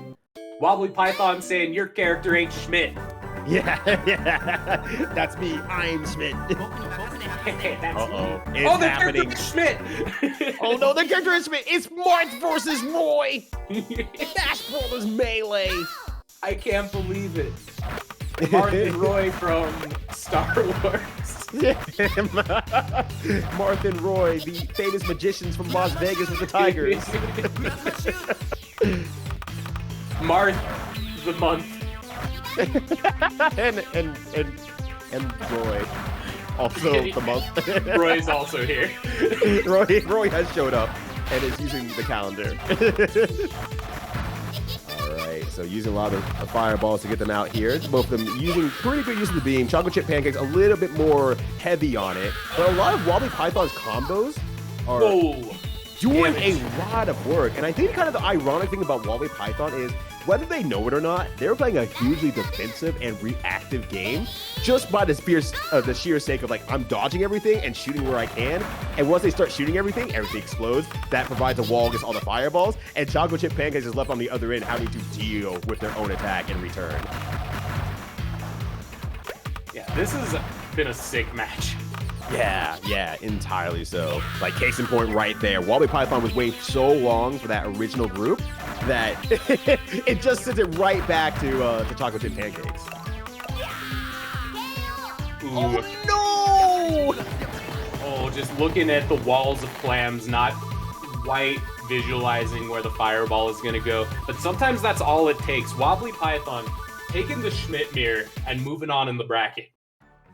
Great stuff from Wally Python. Well, you know, I know they're out there going to say, wow, I got really lucky. But right now, Wally Python's play style and the way that they're really adapting to the game and learning how to play the game is a very, very defensive style that is being formed in the forges of Twinkle Star Sprites' Fire. I was trying to make a joke and I just couldn't get there. You couldn't snake it in? I got you. Couldn't snake it in. So that puts Wobbly Python into top 4. Along with B, Tangerang. Tagarung? I think there was Bloodfire in the bracket. Yeah, Bloodfire. I just say Bloodfire, honestly. But next up, we're going to have to... Agarung is my favorite young adult author. Yes, the Agaron. I love when they climb the Agaron at the end of Nickelodeon Guts. Ooh. Top tiers. Let's go. All right, Hangman versus Pigeon Rat. Here we go. Putting the sprites back to Twinkle Star Sprites. Hangman out on the field here. Perfect already on Pigeon Rat's side. But, you know, sometimes, once again, being completely perfectly offensive, if you can't, you know, deal with the counterplay that comes back at you because it's too much, maybe you don't want to be full-out offensive. And Hangman's doing a good job kind of counterplaying a little bit more. Even though they're not getting their entire formations out, they are kind of playing that a little bit more patiently and just kind of using everything to shield. Ooh. Oh! Ooh. Fireball's going fast. There's sort of like a weird thing where, depending on how much stuff is on the screen, the fast fireballs are more or less threatening. Mm-hmm. Like, this is something I definitely don't know if people do or not, but I would imagine, like, there is a world where lag manipulation is a viable path. Like, waiting to shoot attacks until there's nothing on the screen so they're harder to dodge. I didn't even think about that, actually. I don't know if that's like an appreciable thing quite yet, but I can see that getting into like the very high levels to say, all right, look, the screen is not lagging, let me explore a little bit more. Or the screen is lagging, let me just stop shooting for a bit and let you take the attack. And maybe even slow it down a little bit so it's like your expected chance to like start moving gets hecked up too. Trashquote confirming that it is a high-level thing that is done. Yeah. But the phrasing that it's a high-level thing that you can do sort of implies to me that it's not like the be-all, end-all of high-level play. Yeah, it's not a thing that will make your high-level play, but it's a thing that will shake things up in high-level play. Like they're saying that sometimes they throw a bomb just to like make the slowdown happen. Yeah, I can see that. Speaking of throwing a bomb there, Hangman throws it out there, not able to get the coin because the coin gets thrown immediately into the swath of enemies, and so not able to get rid of all their bubbles or anything like that, but takes a hit at the end there. Pigeon Rat going up 1. Monja. Nanja doing work every time they're on the screen. Yeah, all 4 of them. Four, 3 of them are Nanja's, the last one is Nanja. Yeah. We just don't want to forget him. We weren't expecting him to make it. We sent out an invite, and it's one of those people that you send an invite to someone, they don't say anything. They just tag maybe, and you don't know if they're going to show up, but they do anyway. Yo, don't call me out like this live on commentary. You show up, you're good. I think. Did something happen? I show up plus minus a time zone, maybe. You still showed up. Oh no, Hangman, low life. In the top right corner, too, the scariest place to live. Yeah, God, that's really, really scary. But able to shake out of the stun and break out here. But now the fever on Pigeon Rat side. Using that bomb there was a pretty good idea. But unfortunately, no more bombs left for this incoming swath. But the defense from the chain is actually keep Hangman safe. Oh, that's going to be a lot of bunguses on the left side of the screen. That was like 5 or 6. Oh, there's no way. Oh, that okay, was almost the sickest time. Yeah, that was 6 flashing fireballs that got reflected at once. That was a tough situation. Yeah, that was sick nasty. But jeez, all those bunguses were just dungusing down. I was like, and Hangman got to that first swath. I'm like, there ain't no way. No way. No way. It looked like for a second there was a dead zone, but the bounces make fools of us all. Yeah. It's really unfortunate. Some of us, we all are just dying to the bounce. It's like that out here. Ooh, boss attack in return here. I think this might be our first boss attack we've seen from Sprites here. Yeah, this is a good boss. They're large, and they jump at you. And as it turns out, that's pretty good. Very direct attack. Watch one thing and one thing only, and that is Death by Snoo. That thing is huge. Ooh. Speaking of horrible bosses that I hate. Oh my gosh, the best boss just died. That's unfortunate, but the extra attack will do it there. Hangman getting themselves on the board. We are looking at a possibility of Hangman bringing it to a game 3, but Pigeon Rat still is on set point. Setting up an early fireball as well, so not going to really be able to do much in return since there's no real swap of enemies on screen quite yet. Several Manja. Yeah, several Manja, but ooh, an early bomb from Pigeon Rat as well. This might actually pay off for Hangman here if they're able to get their combos going. Yeah, both players looking at, about at the same meter. So they are, what am I trying to say? When you have very close resources, the difference between 1 bomb and 2 bombs matters a lot. Yeah, 100%. It's a huge thing that you see in Guilty Gear a lot in terms of game state, where someone having a burst changes so much more than just, they can do, they can get out of a combo safely. It allows them to take a lot more risks and do things a lot more bravely and try to get extra damage out there because, yeah, they can screw up one time, but that makes them more confident to do a lot more actions before that one time even shows up. Exactly. Like, your life is more... It's harder when they still have the resource than it should be. Because the crazy, wild, I'm gonna do this because I have a burst stuff, leads to more damage and is harder to predict. So if you can, force a burst out of someone, it's more value than them just not having the burst. Right, that's right. And before we get too far away from it, Hangman does get the game. We're moving on to game 3, the Determinator. Yes, exactly. Hangman is hanging in there for sure. Let's see Pigeon Rat, though, flying through the skies here like a true rat. They're the ones that fly out of those two. Yeah, exactly. Or we get it twisted. See, that's where the mix-up comes in. All right. Fever chance on both ends here. Oh, it's a bubble-heavy one, though. Oh, no. So much... Oh, that's so unfortunate for Hangman and Pigeon Rat both. Yeah, both of them kind of in weird places. Pigeon Rod is a hit from death. Oh, and there it is. They went to the left side of the screen as the extra spawned. That was brutal. Yeah, once again, find themselves in that very, very close to the edge situation where you want to move away from that center of the screen sometimes, but you don't get a chance to react. It just lands on you, and there's nothing you can do. It's just, it goes to what you were talking about earlier. You just don't want to be there. Like, because that can happen, you want to not be on your on the middle of the screen as much as possible. Right, because the attacks become a lot faster there, and it's like you don't get a chance to react, you don't get a chance to play, and sometimes it might even feel like you kind of get robbed in some situations because you just didn't get an opportunity to do anything. But that's one of those, kind of mid to high level things. It's like if you're kind of getting stuck at the mid level, you're getting hit a lot, figure out where your positioning is. Because there might be an opportunity to kind of just move yourself somewhere a little bit better and recognize that, oh, I was looking at the big monsters that were coming down and try to play around them first. Didn't pay attention, but holy crap, Rayman brought it back the whole way through against Pigeon Rats. That homing extra. What a set. Yeah. Huge comeback for Hanged Man. The first game was pretty bad for him. My body, look in the story mode. Yeah. But good stuff from Hangman.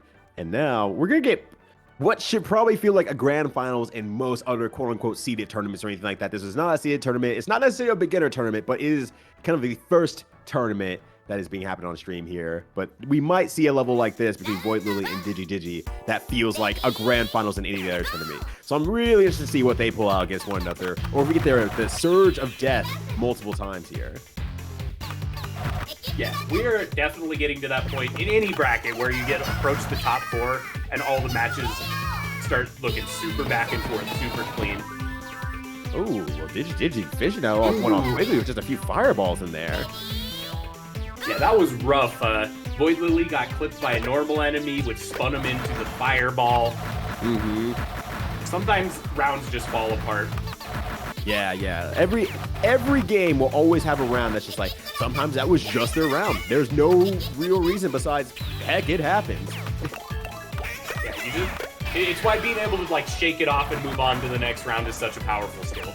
Right. Speaking of powerful, forcing a bomb out of Digi, the several non-Jumanjis.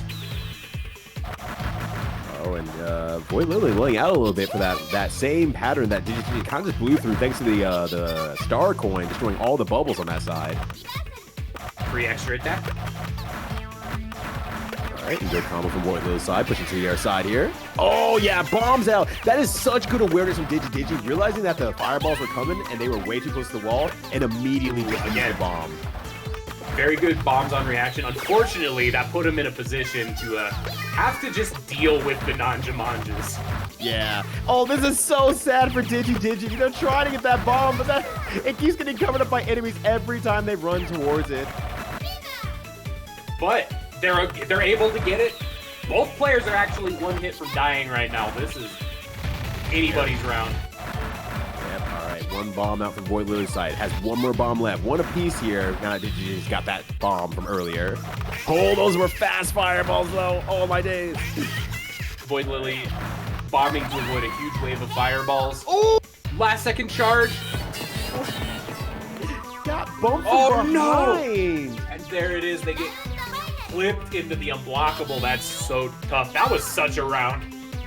Yeah, that was really unfortunate. Getting bumped from behind and just pushes to the big furries. That's such a bummer. But that's the setup play we were talking about. It's sometimes you try to dodge one thing or set up one thing and you get stuck into another instead.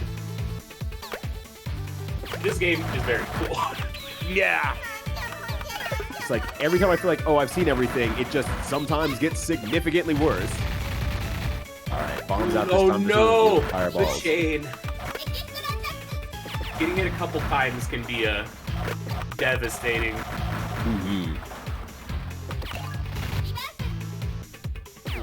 So yeah, the bomb's coming out here on the Void Lily side.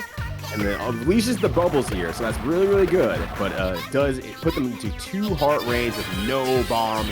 But a boss attack thanks to that chain is going to do a lot. Yeah, easily gonna bomb that one out here. So forces Digi to use their bomb here. So this actually puts Void Lily into a better position.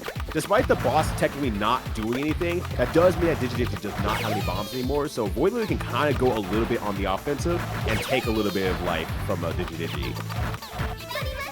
They're being forced to dodge waves of EX attacks. Just a little bit of missed movement is all it takes. Digi gonna take game 1, but it was a close game. Right. Thanks to a lot of the collisions that were being happening with the normal enemies, there was a lot of life trading back and forth, and they were living a little bit longer than maybe they should have, quote unquote, but it's still been one hell of a match. One heck of a game. Oh gosh. One heck of a guy. Donkey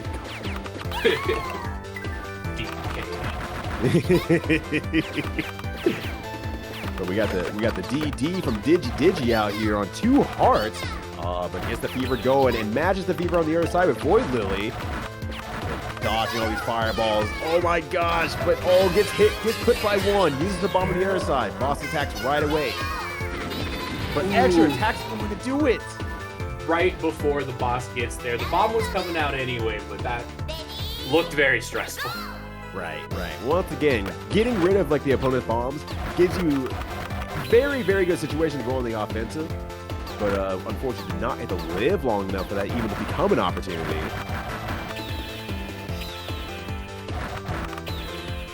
All right, double perfect from Void Lily. Some very clean back and forth Fever activation. One thing about Fever, it kind of reminds me of Chain Shift in a game like Eunice. The screen freezes, so you get a couple seconds to see what's going on. It's like another mechanic that has deeper competitive implications. Right. And we were kind of talking about a little bit earlier with lag addition / mitigation and whatnot and how that can affect things. But that's an intentional situation where it's all right, this freezes the screen. I can look at what's coming. I can see if my opponent did anything. A little bit of a free frame snapshot situation where it's okay, let me get my quails in a square real quick, and then be able to outplay my opponent from here now that I know what's coming next. Okay, but are quails birds infamous for squares? So anyways, Digi wins the second match here and is going to be moving on in the tournament. Great stuff to Digi. Using that... You can't silence me. You're right, I can't. That's why I'm ignoring you. So we've made it to our top 4. Bloodfire versus Wobbly, Hanged Man versus Digi. We are going to be seeing some sick sets.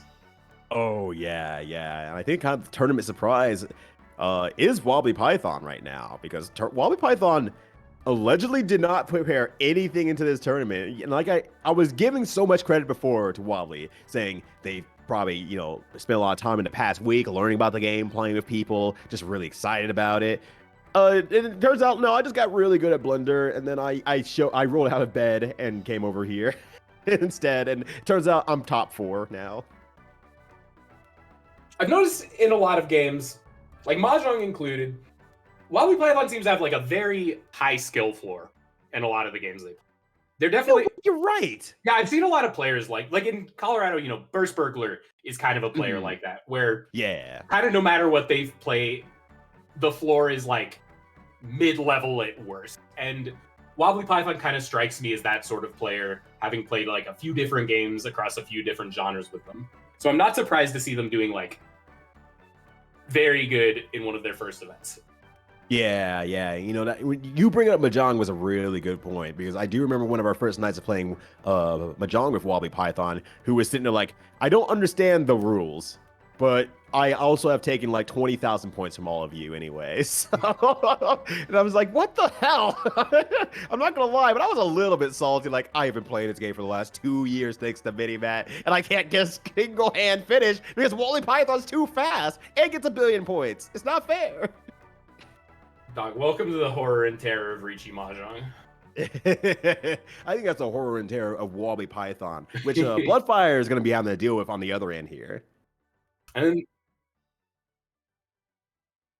And Uh, you know, we're go getting ahead. near the end of the bracket. We've been going for a little while, and it seems like, and by it seems like I mean Author Blues has directly told me that we're going to be taking a 5-minute break here. So everyone chill, get some water, stretch, use the restroom, do whatever. I'm not your dad, and we'll be back in 5 minutes with some more Twinkle Star Sprites.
But like the chocolate chip pancakes, like the thing is that Jamal, I don't know how to convince you of this.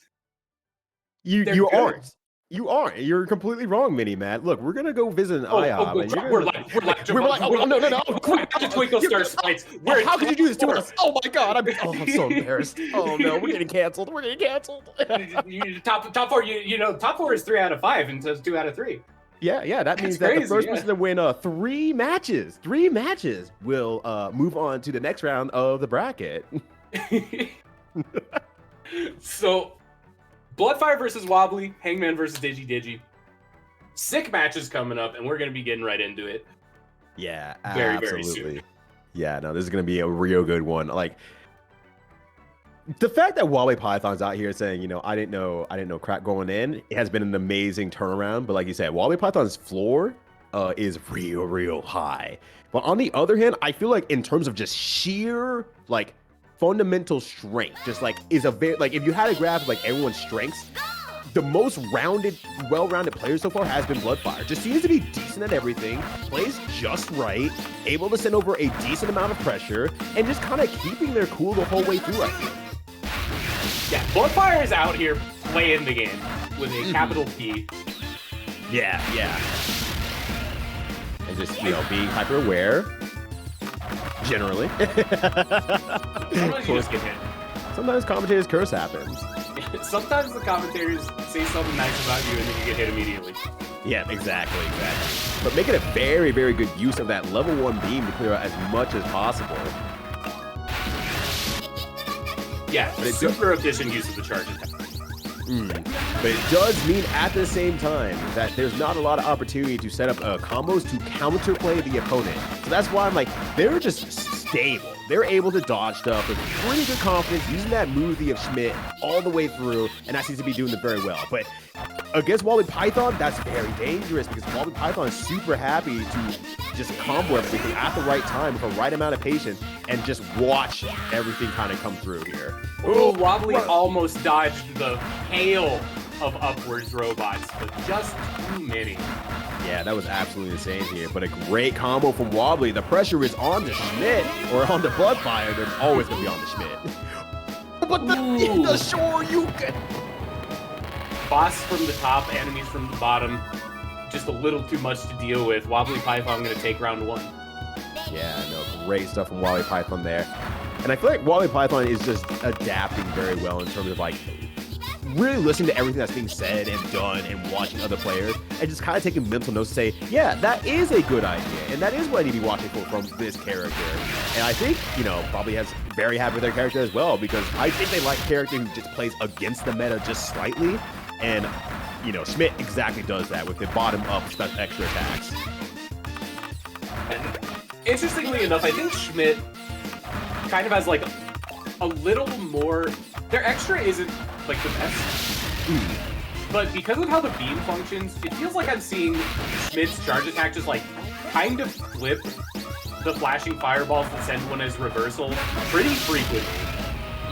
So on average, it feels like Schmidt just gets like a little bit more extras than a lot of other characters, just because the thing they're doing anyway can get a flashing fireball, you know, that maybe another character's charge attack wouldn't hit. Yeah. And I think I agree with that as well. It covers a lot of situations, and so that you don't... The offensive play is the defensive play in so many ways for Schmidt. Along with the high movement, you can really cover like 50% of the screen by moving left and right. Well, now I just watched the full movement of that. Never mind, that's like 80% of the screen. Holy crap! But I Wobbly just a little bit more aggressive, getting those hits. Bloodfire not able to dodge quite well enough in game 1. But this is 3 out of 5, so plenty of time for both players. Right. And there's a really good point about Wally Python as well and how they're playing the game, or, you know, counter and active and whatnot. And kind of a strength of Schmidt that we should talk about a little bit more is that while the extra attack by itself isn't super great, it does force you to look at the bottom of the screen and the top of the screen at the same time with fireballs. And so it kind of can set up some sandwich situations that are really hard to deal with. And on Wobbly's side, though, is acknowledging that and is kind of staying in the middle of the screen. You see that, and is reacting really well to like the bottom of the screen stuff coming up and moving up with Schmidt's speed. And it's looking gorgeous. It's a very good symphony of, you know, gameplay. Oh, and then the boss came out. Yeah, boss from the top, robots from the bottom.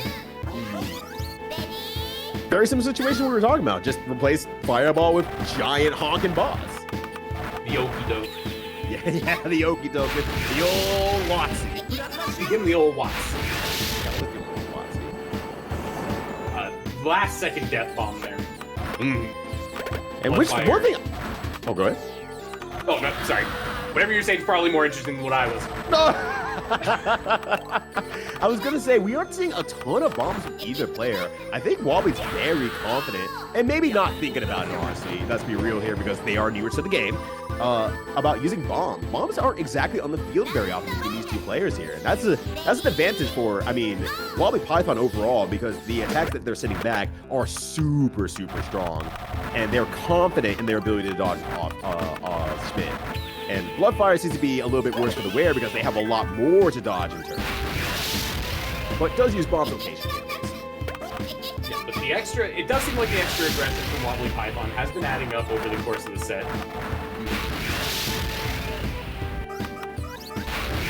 That got into a really dangerous corner there for a second there from Bloodfire, but able to beam out just barely and sneak their way out. That was good situational awareness.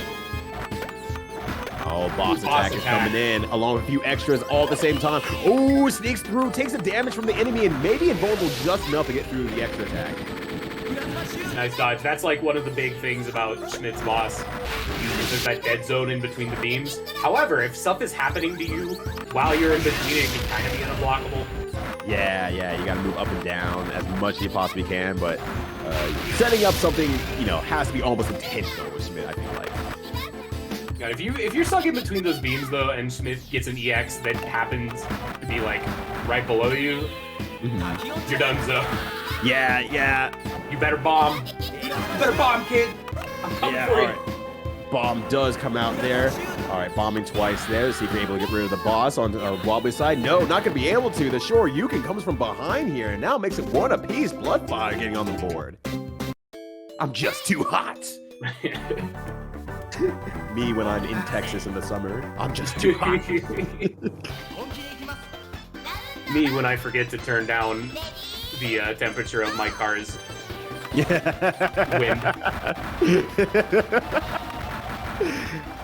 Oh gosh. Yeah. What are we talking about? Back... Twinkle Star Sprites? Yeah, Fuego Star Sprites because we're just too hot. Don't touch that, it's hot. No, don't touch that. It's not. God, I miss Afro. That's a joke for exactly us. Yeah, like you want to do it. Afro's in chat. Are you kidding? Oh god, but now the fireball is going and going higher paces out here. The beam special from Bloodfire is doing a pretty good job here. Got the fever on deck. Let's see if they're able to make a lot out of it here. And ooh, Wobbly Python actually started to imply the beam onto their side as well. Starting to explore that option, and I think that'll be very, very good. It will limit a little bit more of that counterplay, that returning the attack back at the attacker, but nonetheless, it will be still an additional option for Wobbly Python as well. They're like a Saiyan, they're growing stronger during combat. Yeah. And thanks to that slowdown, Wobbly Python was actually able to position themselves just between all the extra attacks, just barely enough, so they did not have to use a bomb there, but unfortunately does not use the bomb when the rest of the danger came down the way. I feel like there's this moment in, not just this, but in a lot of games where, like, right after you avoid a stressful situation or do like a sick dodge or block a really complicated mix-up, there's like a 1 second window where you are relieved and no longer hyper-focused, and then just something will clip you and you die. Right, in that like small window. You block the initial mix-up and then you just eat the low. Yeah. It felt like that exact kind of situation where you got through the really sick stuff, and there was that moment of, okay, let me think for a little bit. And that's, before you say, let me think, you've already been shot. Oh, that's definitely a boss attack right there, though. And continuing with a huge return. But yeah, gonna bomb right away. 2 times, get rid of the boss. And for those, and at the same time, about 2 bombs and a few normal shots will take out a boss as well. So if you want to get rid of a boss immediately and you have the 2 bombs to spare for it, let it rock. And speaking of letting it rock, gonna send over another boss as well. Let's see if they're able to set up anything. Looks like Bloodfire has it under control. Yeah. But another bomb now on Wobbly Python's side and bomb on Bloodfire's side, so a little bit more opportunity to live here. We're gonna be seeing death soon. Yeah, it's been a long round. It's, you know, the first matches of the tournament, we were seeing it pop up a little bit more. The further we've gotten, the quicker we've had rounds where people just get put into a situation. No, that's exactly right. And now, they are adapting to every situation. That specific situation on Wobbly's side has been the one situation that's gotten every player from your Digi and Void Lilies down to some of the players in the very beginning caught. Like that whole pincer attack sandwich. Enemies down the middle, yeah, that has caught everyone off guard. That is a very, very difficult to deal with formation. And like, to be fair, I think for playing against Schmidt in particular, if you try to dodge to the bottom of the screen to avoid it, you're making yourself vulnerable to just get clipped by an EX. So you can kind of see Wobbly Python trying to weave through it instead. Yeah. But as has happened, as you mentioned, to a lot of people, you know, you don't weave through it right, and you just get hit by a fireball. Right. Yeah, Final Four is best of 5, and then top Grand Finals is 4 out of 7. Okay. Alright, so here goes the big fireballs here. But once again, Wobbly Python just keeping it cool, just not really panicking all that much, starting to recognize some of the patterns that are coming out and waiting to, you know, get rewarded in all of them.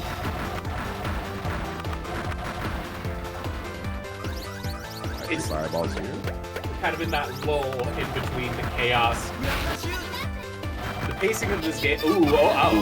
Yeah, the slowdown's gonna be good here. Boss attack does come out, and Wobbly Python does have full meter as well if they so desire to let out other boss all the same. But I don't think there'd be much worth in doing so right now. 1 bomb spent. We're at 1-to-1 bomb, both players at 5 health, which means before the end of the sentence, someone probably gets clipped, because that's how commentary works. We made it. That's so beautiful. No way. Oh, uses the charge attack and uses the bomb as well, keeping that 5 health on deck. Wobbly Python though, no bomb. Bloodfire has 1 more bomb. Free bomb located. All right, bomb earned. There's a KO chance now for Wobbly Python. Bloodfire getting hit. There's the boss. All right, will it be enough? The situation is ahead here. Oh no, cancels out. Yeah. Oh my gosh, ends up right back home here. This is Wobbly Python station like, oh, this is where I sit now over there? No, this ain't too bad. Yes, that's they were unblockable. Exactly That was the unblockable. The situation. Oh my gosh, that's so unfortunate for Wobbly, but thankfully gets to save the bomb for that situation right there. Gets to throw a bomb out to save from all those fireballs. Death is here. Enter He's Death. party. He's having a good time. Yeah. Oh no, this is getting really scary. Everything is coming out onto the field here. There's no bombs to speak of. Bloodfire now on match point. This is a tough situation for Wobbly Python. Yeah. Has to win 2 rounds in a row and then also win the next game. And I think Bloodfire has kind of discovered, like, okay, I kind of am starting to understand where your understanding of the game begins and stops. And now it's my opportunity to send this back at you and give you something to think about. And it seems to be working out very, very well. The pressure from Bloodfire has been very not as intense as some of Wobbly Python's bigger setups, but has been just enough to kind of like pinpoint, I can tell this is where you're going to struggle with it. All right, getting out of the situation there. Great stuff from Wobbly. Saves all the bombs as well. That is really, really good going forward. Yeah, that's, I think, one of the major weaknesses of Arthur's boss, is that if you don't put them in the unblockable, you kind of just sit between the beams and hold fire until they're dead. Yeah. So there's a setup there, but you gotta get there. It's either super cheap or, like, nothing. Yeah. It immediately gives you the dead zone, like, on purpose. Like, that's the whole intent of it. But that said, Bloodfire, recognizing that maybe you're not so comfortable with the boss setup, is going to throw that a little bit more out there and is able to take it from Wobbly Python, moving on to Grand Finals. But is it out this last? We're going to see Wobbly Python, because they're going to be moving to the bronze match, a 3rd place match here, in a bit after we finish Hangman versus Digi. Yeah, single elim, so there is the extra match to determine 3rd. I think just everyone should get 3rd place that is person. Everyone who participated today is a winner. Everyone wins today. Congratulations. Tell your family, your friends, your dog, your cat that you got 3rd place in the Twinkle Star Sprites tournament. Everyone's a winner. Jamal, you got 3rd place. Congratulations, buddy. Yeah, Mini Matt, thank you. I'm really glad to sit here and receive this award, but I think I have to tell you a little bit of news about your placement in the tournament. What? You're in 3rd place. Oh my God, really? Yeah. That's amazing. Yeah. Oh my God, Mini Matt, you played amazingly today. Thank you. Finally, someone says it. Well, Hangman versus Digi. We're getting into it. All right, so here we go. Fireball's coming out from Digi's side here. Let's see what Hangman has in the tank. Sprites versus Tinker. I believe we saw this matchup earlier as well. I believe you're right, Mini Matt. I'm kind of curious to see how Hangman changes up the mix of the character. Does get the, I want to say fusion for some reason. That is not the right word I am looking for. God, Braden, you're almost there. Ooh, good dodge there. All right, yeah. All right. Keeping it very close to home here, just dodging everything very calmly. Digi. I would say Digi's barely taking any damage this tournament. Like, it's been kind of scary. Boss attack, but there was meter over on Digi's side, so we saw the reverse there. Yeah, sent it right back home here. Now, make it your problem. You have to deal with it. All right, dealt with. Wait, they didn't even spend. Was that just like an organic boss attack that reflected it? That's kind of sick. Yeah, I guess so. Oh, they get caught by the extra attack at the end there. They're just really setting up a situation for Hangman. Yeah, this is already a wild match from round 1. Yeah, jeez, they are really going in here. I mean, absolutely at this point. They've done a great job to make it to the top 4 of the tournament here. But only one person can move on per match. Yeah, exactly. That's right, Mini Matt. And just once again, Digi just really keeping it calm here and everything like that. I don't think anyone's been able to press Digi enough to get them out of their kind of game plan of, I have a working memory of all the formations here, and I'm able to play around it. I'm able to play patiently. Look, I have all the time in the world, and so you pressured me in such a unique way that I have to deal with it, and it has not happened yet. Yeah, they're a game knower. Unless... Ooh, nice. That was a kind of ambiguous. All of them spawned in a way that there was a point where it was very hard to tell which was going to which direction. But it's not quite enough. No, falls a little bit short there. Digi does take the damage, but it's not going to be enough. Hangman goes down first with the next hit. All right, stick with the same characters out here as well. I think we've seen Tinker the entire time from Digi as well, along with Sprites from the Hangman. So, probably not going to see any character changes at the end here, but it would be very, very curious. I think everyone's pretty comfortable with their game plan. It would be very funny if people just switched to non-minimum and in grand finals if they were down a few rounds. Yeah, you're not biased at all for that decision, though. I'm bringing in the boys. Yeah, you love 3 guys in a trench coat characters. Yeah, it's true. That's true. 3 guys in a trench coat singular, 3 guys in a trench coat plural. Loran is kind of 3 characters in a trench coat if you really think about it. You know what? I'm willing to accept that as well, honestly. 3 guys in a trench coat, but we never see them in the same room at once. Yeah.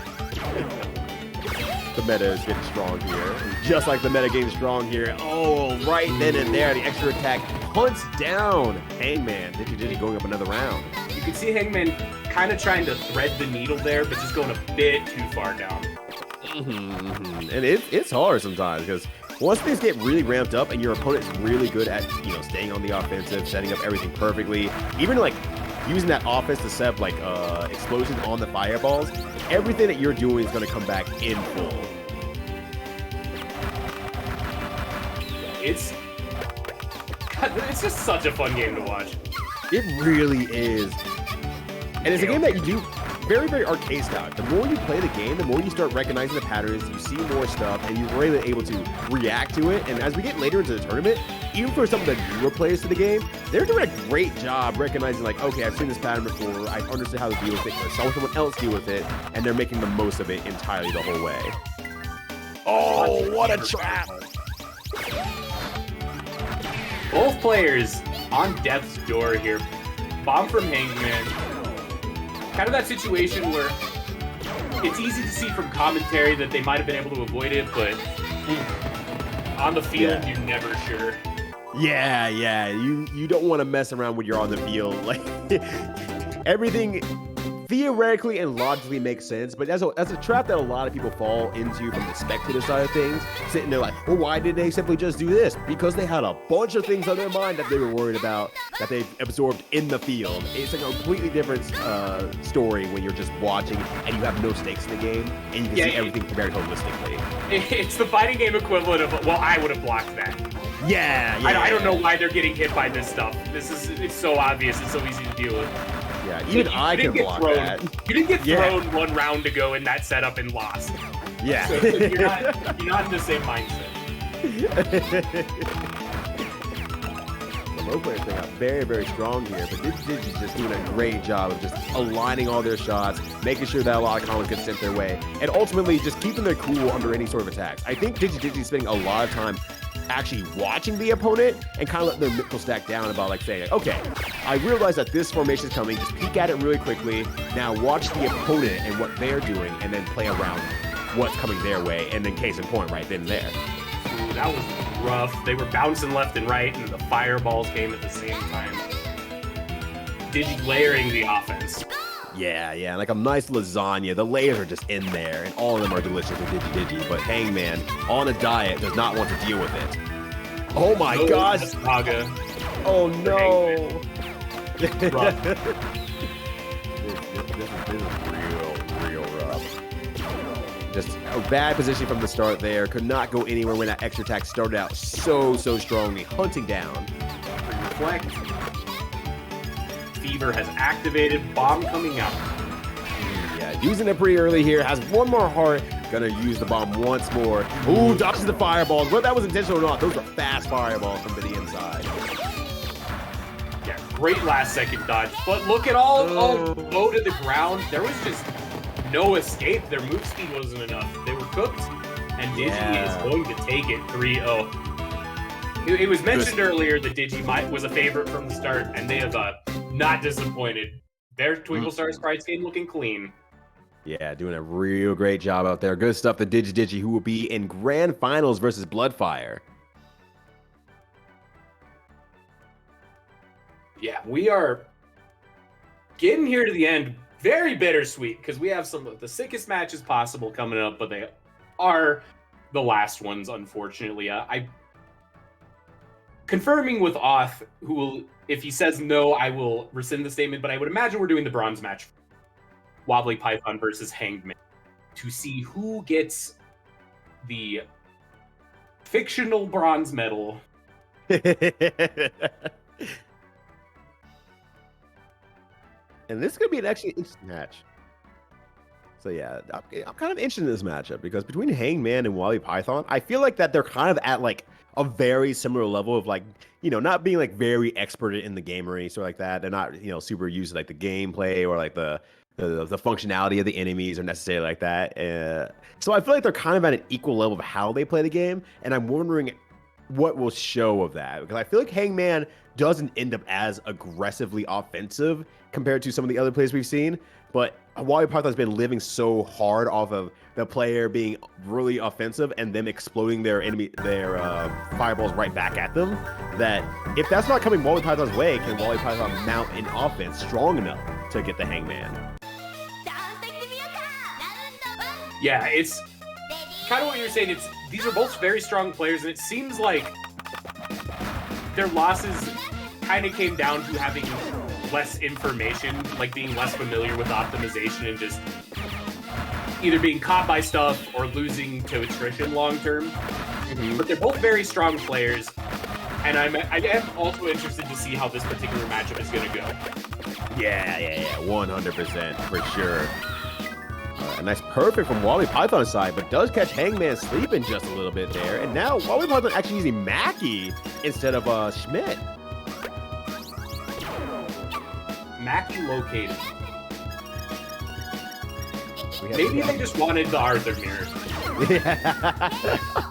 Oh, but no. I was going to say we have Mackie Donald's at home, but the only one who's eating right now is Wobbly Python as they use their special attack to chomp down on the Hangman. Round 1 to Wobbly Python, getting in there. Alright, so setting up a situation here, doing very, very well. Yeah. Oh, no. Oh, okay, gets straight down damage here, so that's a really good situation for both players. Uses a bomb, Hangman. Yeah, it's a difficult situation on both sides. One hit could be all it takes here. Mm-hmm. Ooh, okay. And you know, this is actually kind of a thing as well. I don't think Hangman has played against a Mackie quite yet. So they might not know what to expect entirely from, you know, the specials, the boss, so on and so forth. But all at the same time, by the homing EX. Yeah, that thing's really good. And I'm trying to think back. I don't know if Wobbly played against the Sprites either. I don't think they have yet. Yeah. So this is all new territory. They're learning as they fly. And that's Sprites' EX, as a quick refresher, is it spawns the rabbit looks at your location and just zooms at you. It's basically Mackie's but better. Mm-hmm. Because instead of like chilling for a while before flying at you, it just goes. Yeah. Ooh, getting flipped by that arc fireball. Wobbly Python, one hit away from giving up game 1 here. Yeah. All right, here comes the special attack for 1, or extra attack, excuse me. Oh, goes for the bubble there. And I would say Wobbly Python's been doing a really good job recognizing like how the bubble system works and what the game expects from you as a player. But yeah, there it is, the huge counter attack from Wobbly Python, forcing Hangman to use one of their bombs, or both of their bombs now. So now Just doesn't want to deal with the boss. Yeah, which is fair. But runs straight into an enemy, and there was just nowhere to go afterward. Wobbly Python gets on the board first. Getting hit and getting bit. Yeah. Yeah, that's also a really good point from off in the back, the off we have at home. Hangman got bumped into an enemy, which gave Wobbly Python a little bit more health to work with, all the same. Yo, we them boys entering the field. Boys, they're back. Wobbly Python going for both the mean pick, but also the good pick. The Nanjas and the Manjas. Yeah. They're all here. They're all here, every single one of them, in one singular trench coat. The Fry guys have returned. Uh-oh, okay, Wobbly Python just letting it go, just keeping themselves safe. That's very important in this game. We see it a lot from how Digi plays. Sometimes the most important part of the game is not just trying to optimize how much you're exploding, you know, the enemies, but not getting hit. If you can't get a situation because you have to dodge first, prioritize dodging, but you will not get another opportunity to hit an enemy if you're dead. Yeah. It's a game ultimately about not dying. Yeah. And most games are, but you know, fighting games are a lot more important in that regard. Like why good defense is so heralded in fighting games, because it's like, yeah, look, if you can defend stuff, you always will get an opportunity to play later on. Someday you too will be able to press buttons as long as your life bar is not depleted. Exactly. All right, Wobbly Python here, setting up the situation here, and Hangman going straight in, exploding stuff very quickly, very early, and using a lot of charge shards for it as well. But there's that counterplay once again, but dodges through. Oh, that's a lot my of gosh. Nanjas. Yeah, Understand the word. Yeah. Yeah, just trying to keep safe here. Yeah, bursts out again, using that bomb there. But 2 bombs on Wobbly Python's side. The pressure from the Bounty Boys have been really heavy on Hangman so far. Because, yeah, the situation that you see Hangman in so consistently has put them in so much danger. Yeah, it's stressful. Staring down the bouncing orbs. Yeah, I think that's the important part where that comes in, where he's like, okay, I need to take a lot of opportunity to be able to bait the Bouncing Boys to a slightly different direction so I can get my game going whatsoever. I just looked at Wobbly Python had 3 bombs. Oh my god, Wobbly Python just at the bomb buffet. They're eating good. Yum. Love these bombs. Delicious. Enjoy. They got baited. They bombed to avoid a fireball that was about to hit them right before the fireball got cleared by a chain. The rare self-bomb bait. Yeah. Sometimes that be happening, but when you have 3 bombs like Wobbly Python, you might as well use every functionality that you have in your pocket, and that works out super well for Wobbly Python, going up 2 against Hangman. They've Nanjid, they've Manjid, and they are 1 game away from taking the bronze medal. Oh, but changing up again. Once again, Wobbly Python has a winning condition and just decided, yeah, you know what, I'm going to pick someone else now. Wobbly Python just playing different characters every time. Wants to show off Load Ran Classic. Yeah. Load Ran Classic? Yeah, there's Load Ran Classic, there's Load Ran Extra, kind of like Hit Extra. We got all sorts of flavor. We got dark cherry flavor Ran. Large Robot. Ooh, Large Robot did a lot of work there, really taking Hangman's attention away from the true troubles in life.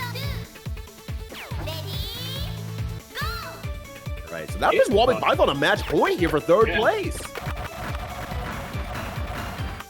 Probably be able to do it and keep it down here. I think the constant character selection has made it very hard for the Hangman to understand, okay, what's being thrown at me next? I think Hangman is very comfortable picking the same character and kind of understanding, okay, what's your intricacies, what are you doing and whatnot. But at this point, Wobbly Python has kind of seen everything and is really just kind of counterplaying the sake of like, okay, I know how your character works, I'm playing against that. You know, for a long period of time, this wouldn't work like in a tournament scene and change your character that often because everyone would know every character. But in this very one-off first-time tournament, it will catch a lot of people off guard. And that's a really good tactic if you ever find yourself in a mystery game tournament. Oh, for sure. Like, the character swap in mystery game is... Like, it's actually a pretty frequently discussed tactic. On, like, is it worth learning another character on the fly in exchange for your opponent also having to learn to defend against them? Like, right. Are you up enough to be willing to potentially sacrifice 1 game figuring out what they're doing? And sometimes it's scary because if they stick to their character, sometimes they learn a little bit extra of how to control that character and move forward with them.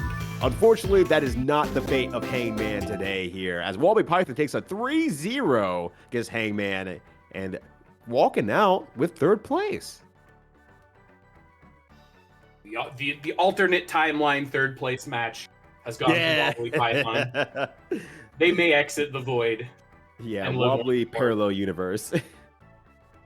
But we'll be moving on here to the grand finals match. Bloodfire versus Digi. 4 out of 7. This is gonna be big. Yeah.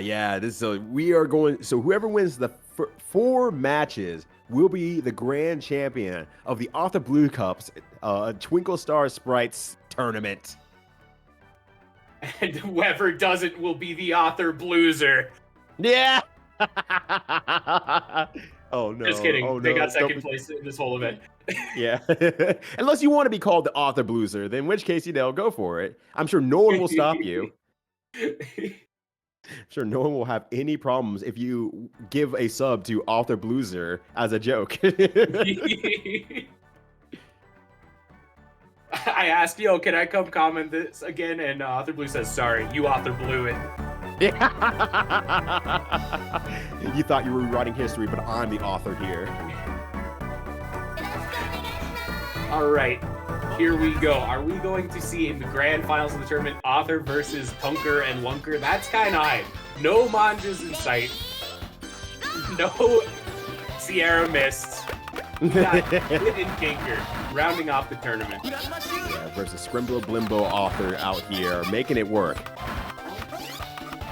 All right. After Paul said that, Author Blue's like sharply inhaled. Yeah. It was so quiet. Author Bruisers. Oh my god. Yeah, there it is. There's Tina. Give it the tier 1 sub to Off the Blueser. Shout out to Tina. She didn't even have to register that one. Yeah, that was wow. Oh, Tina's living life. All the blues are out there like, wow, this name really paid off. And right now, speaking of paying off, geez, Bloodfire is way ahead of Digi. One bomb. Early hits. Good. Uh-oh, bumps to an enemy. Still not too bad. Doesn't put them at a touch of death rate. You get one freebie, as long as it doesn't escalate. Yeah. And Bloodfire running into that enemy as well did give Digi a half heart in turn, so gets to live a little bit longer potentially. Yeah, they're still kind of not out of the woods in that their next hit kills, but it can add up. Oh, 10 points. Yeah, let's go. Yeah, let's go 10-point gang. 10 points. And also, but I don't think they're not winning a scoring battle actually, because a lot of the combos have been on Digi's side. That's actually kind of a fun thing to look at now. Digi, because they've been so hyper focused. Ooh, nice sure you can. Have been so focused on getting the combos. Their score is way higher than Bloodfire, who's just kind of using that big beam to destroy all enemies, but getting no scoring bonuses off it either. Both of them. That and the original side-by-side are very good, yeah. That's really good. Just in case people didn't catch it, you should post the unedited version again. They're very funny side-by-side.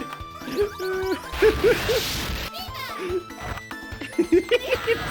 good. I didn't even open it side by side. That's extremely good. Oh no! Bloodfire runs into the extra attack there, just being pressured from all sides. Digi now up around has around as well. Yeah, it's grand finals always hype matches. Thank you, Rum Rusher. It's such an experience to have both of them in tabs next to each other. Yeah, going back and forth between them is super good. It's a spot the difference. You won't. Yeah, you won't recognize. Alright, so the fireball game is out here. Bloodfire, keeping it very, very calm. I love Bloodfire's positioning consistently. They are very, very good about minimizing their movement despite having such a fast character. Or I should say, in light of having such a fast character. They don't need to move a whole lot, but they always return to that center aspect, the center part of the screen, and it gives them a lot of options to move around. Case in point, right then and there. They're always in a position to stay alive. Yeah, and we've been hammering this in, but staying alive, that's the end goal. Like, sending damage is fun and cool, and it kills your opponent. But your job is just not to be the one to die yourself. Exactly. You even saw Digi there. It's like opting to get hit by the enemies to take a minimal amount of damage versus getting hit by a fireball, which Bloodfire took at that last bit and immediately went down 3 hearts. So Digi using that invulnerability to the best of their ability to get their situation back on their side. Ooh, that was that was very, very close. Really precise movement. Yeah, that was completely bonkers. Oh my gosh, that is the strength of a high-level player. This is a stressful position. Oh no! 3-hit combo. You thought this game didn't have combos? You fool, you buffoon. The bomb.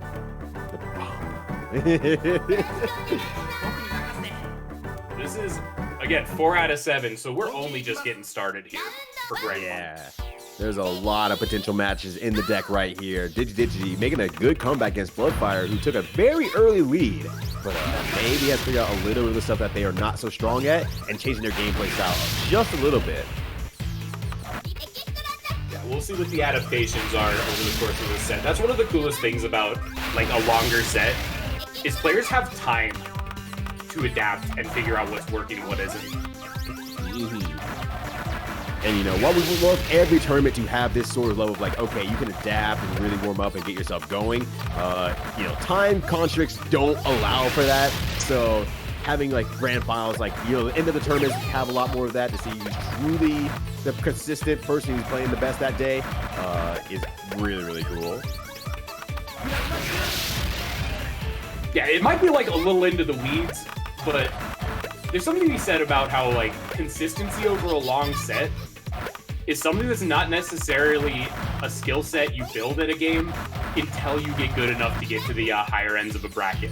So it's kind of like an additional wall to get over that you might not even know exists. You realize, like, oh, I have the stamina to play for a very long time. Ooh, and really deal with lots of areas. Oh my god, yeah, that was so unintentionally cheap. It's moving so fast right into the proper angle. Right. Oh no!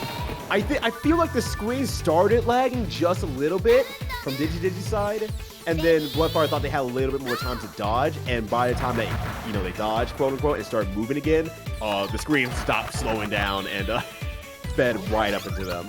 It reminds me of like tempo change stuff in rhythm games. No, that's a perfect way of explaining it. I love that.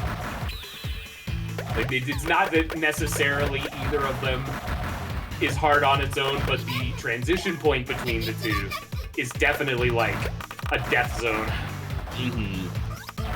Because you have to react to something, but you have to react to the thing changing its pace on you literally in sometimes a fraction of a second. Sometimes it comes at you really fast, sometimes it goes in really slow. You have to readjust yourself.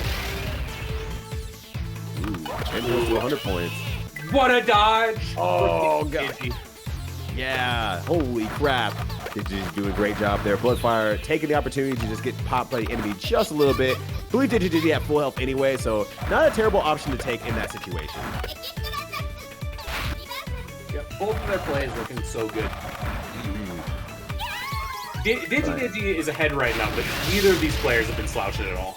Yeah. And heck, all the health that has been done to Digi as well has come back to Bloodfire's side, and they have 4 hearts again.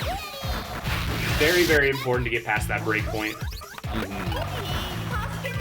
Oh God, didn't notice the little guy. Oh, that's so unfortunate. Takes a little bit of a hit there. Now we're back to close to even. Yeah, and I believe most attacks do 3 hearts, so they're both in the terror radius. Being said, Schmidt gets 1 more half heart. They're out of that horror zone. Like, the health breakpoints are a very interesting part of this game, but they weren't able to get it. No, that was so much damage from the extra attacks. Like 3 of them stacked on top of each other.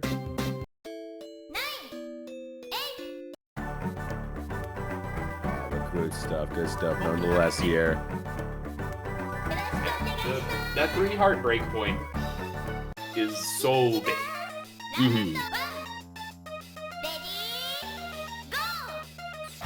All right, so now starting off again here, Digi taking the very, very just early perfect, and then Bloodfire playing a little bit more for speed there and just trying to get more of those extra attacks out there. Oh, runs into it again. It was just a little bit too hard. Yeah, something about that extra is really catching Bloodfire off, just off their game. It bounces once against the wall, then moves right back to that center space where they're most comfortable, but that's not the answer because it comes right back. Yeah, the bounce can be super tricky. It's projectiles that change course in general, for me at least, are some of the hardest things to dodge in a shoot 'em up. It kind of like it plays against your natural instincts, where for a lot of stuff the right thing to do is like see where something is going to move and then stop paying attention to it so you can pay attention to other things. Projectiles that bounce or shift direction, if you kind of just like use that sort of autopilot, they can cook you super hard. Right. Because once it's off your peripheral effectively, it's like, okay, I am done. And you just stop thinking about it. And it becomes the hardest reaction game of your life if you can even see it out of your peripheral from that point onward. Yeah, and just to qualify, I'm not saying that's what's happening to Bloodfire necessarily. I am saying that's how I've lost many 1cc. Yeah, that's fair. I'm not good at smoops, but I can do 1cc attempts. I never said that I've succeeded at them, sir. Yeah, well, shut up. Got him. Oh no, speaking of got him, Digi got Bloodfire. Now 3 up. Tournament point. Digi Damn it, Rum Rusher.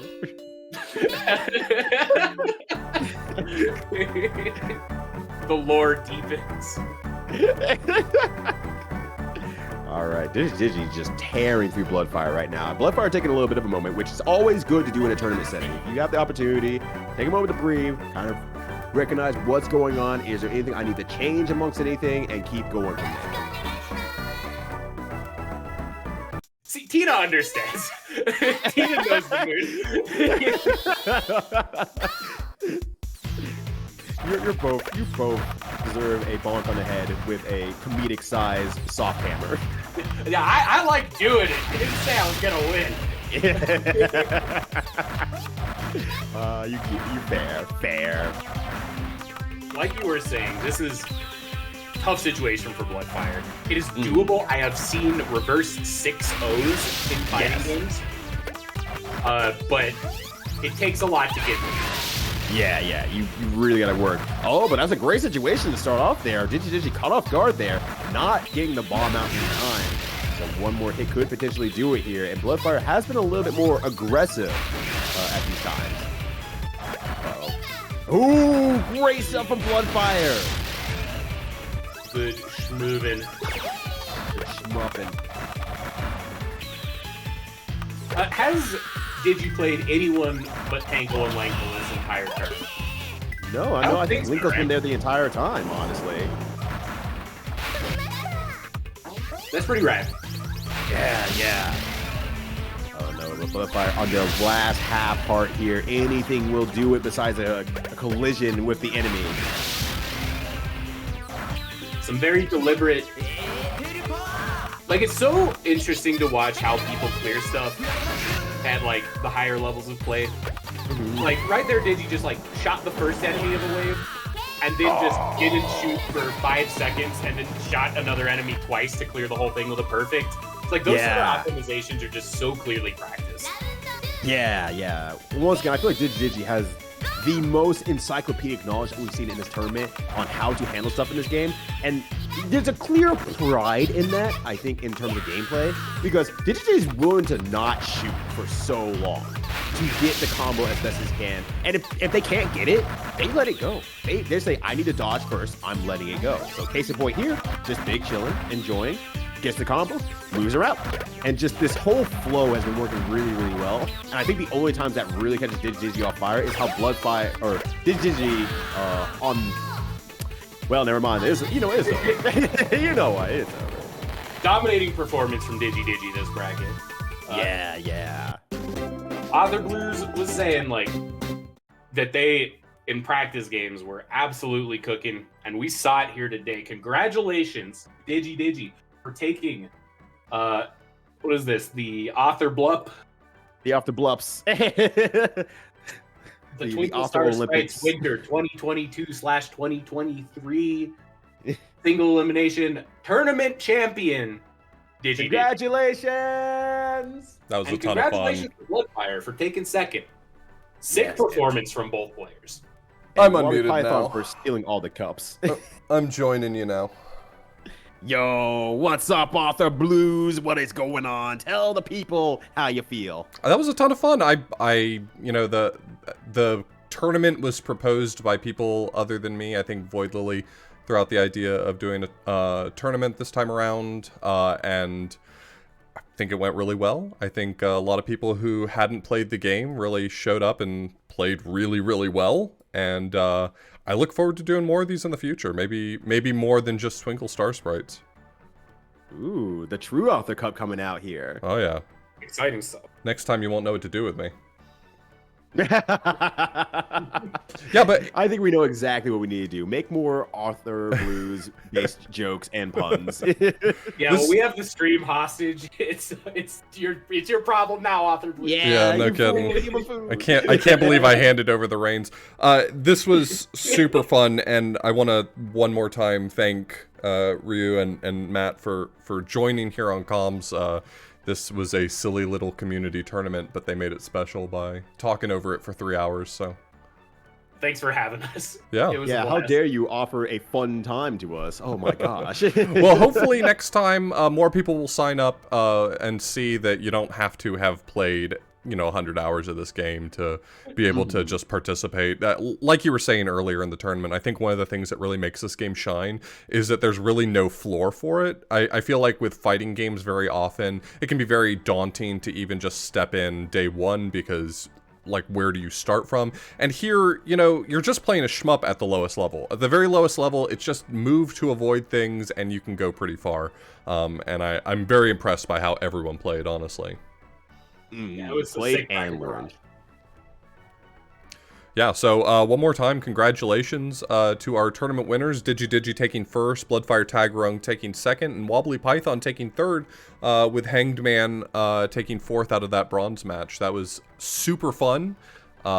This was pretty easy to put together, which inspires me to try doing this for more things. I've got a few games in my backlog that I'd love to see if we can make similar things happen for. Have you ever heard of a kind of indie game called Guilty Gear Accent Core Plus R for the PS2 and Steam? I think that if you can't say the name of the game in one breath, then maybe maybe it's not as good as you think it is. Twinkle, Well, then I guess Star, Sprites. Guess that means we're playing Guilty Gear Asuka. Oh no! Well, before we wrap up, y'all want to plug your stuff? Tell people where they can find you and what you do? Yeah, Minimat, go for it. Go first. Sure, I stream Riichi Mahjong at twitch.tv/Minimat with 3 T's. 4 days a week right now. Kind of less because I'm in the middle of moving to a new house. Afterwards, I'll be switching to a Monday through Friday schedule. The other big thing that's coming up is I will be commentating Strive at Genesis on the weekend of the 21st. So if you're interested in that at all, tune in to the Genesis Strive stream, and I will be saying words sometimes. Zerd. Zerd. Heck yeah, Zerd. And as for myself, I also stream on twitch.tv.com. I keep saying that as my main joke, but twitch.tv/Ryudo. Would love to have you on board. I'm more of a variety streamer, going through a huge swath of games that I've kind of missed out on my childhood, and both while in the fighting game community, as Minimat knows. There's a lot of cool games that were released over the last 12 years, and I've just been playing fighting games the entire time. So we'd love to have you on board. If you're are actually interested in some Zerd commentary, I'll be commentating the second step of the Oops All Faust tournament, which will be happening Saturday on T-Spin FGC as well, to give them a shout out. But I mean, ultimately, if you want to see what I'm doing, I actually update my schedule on my channel, so check that out. If You've got to be the only person using the Twitch scheduler. I am legitimately like the only person using Twitch scheduler, and I am so proud of what I put together. It looks gorgeous. It looks absolutely gorgeous. So please check it out, and please hit that follow button. Would love to hang out with you all some more. Yeah, make sure you give a follow to both these guys. They are, I love listening to them. They are inspirations to me, and they stream good shit on their channels, so. All right, well, with that... You can't say nice things about me like that. Sorry. Twitch will only let you do one shout out every 45 minutes or something. It'll never let you type the shout out command again. It's wild. That's crazy. What is even the point then? I know. I'm just waiting for it to let me do the shout out command again. It's impossible. There we go. Oh, you're fine. Oh, there we go. Okay, never mind. I was like, you're fine. Well, this is all wrapped up. We'll talk about it on if you're interested in joining in on more of these, doing more in the future, make sure you're in the Discord.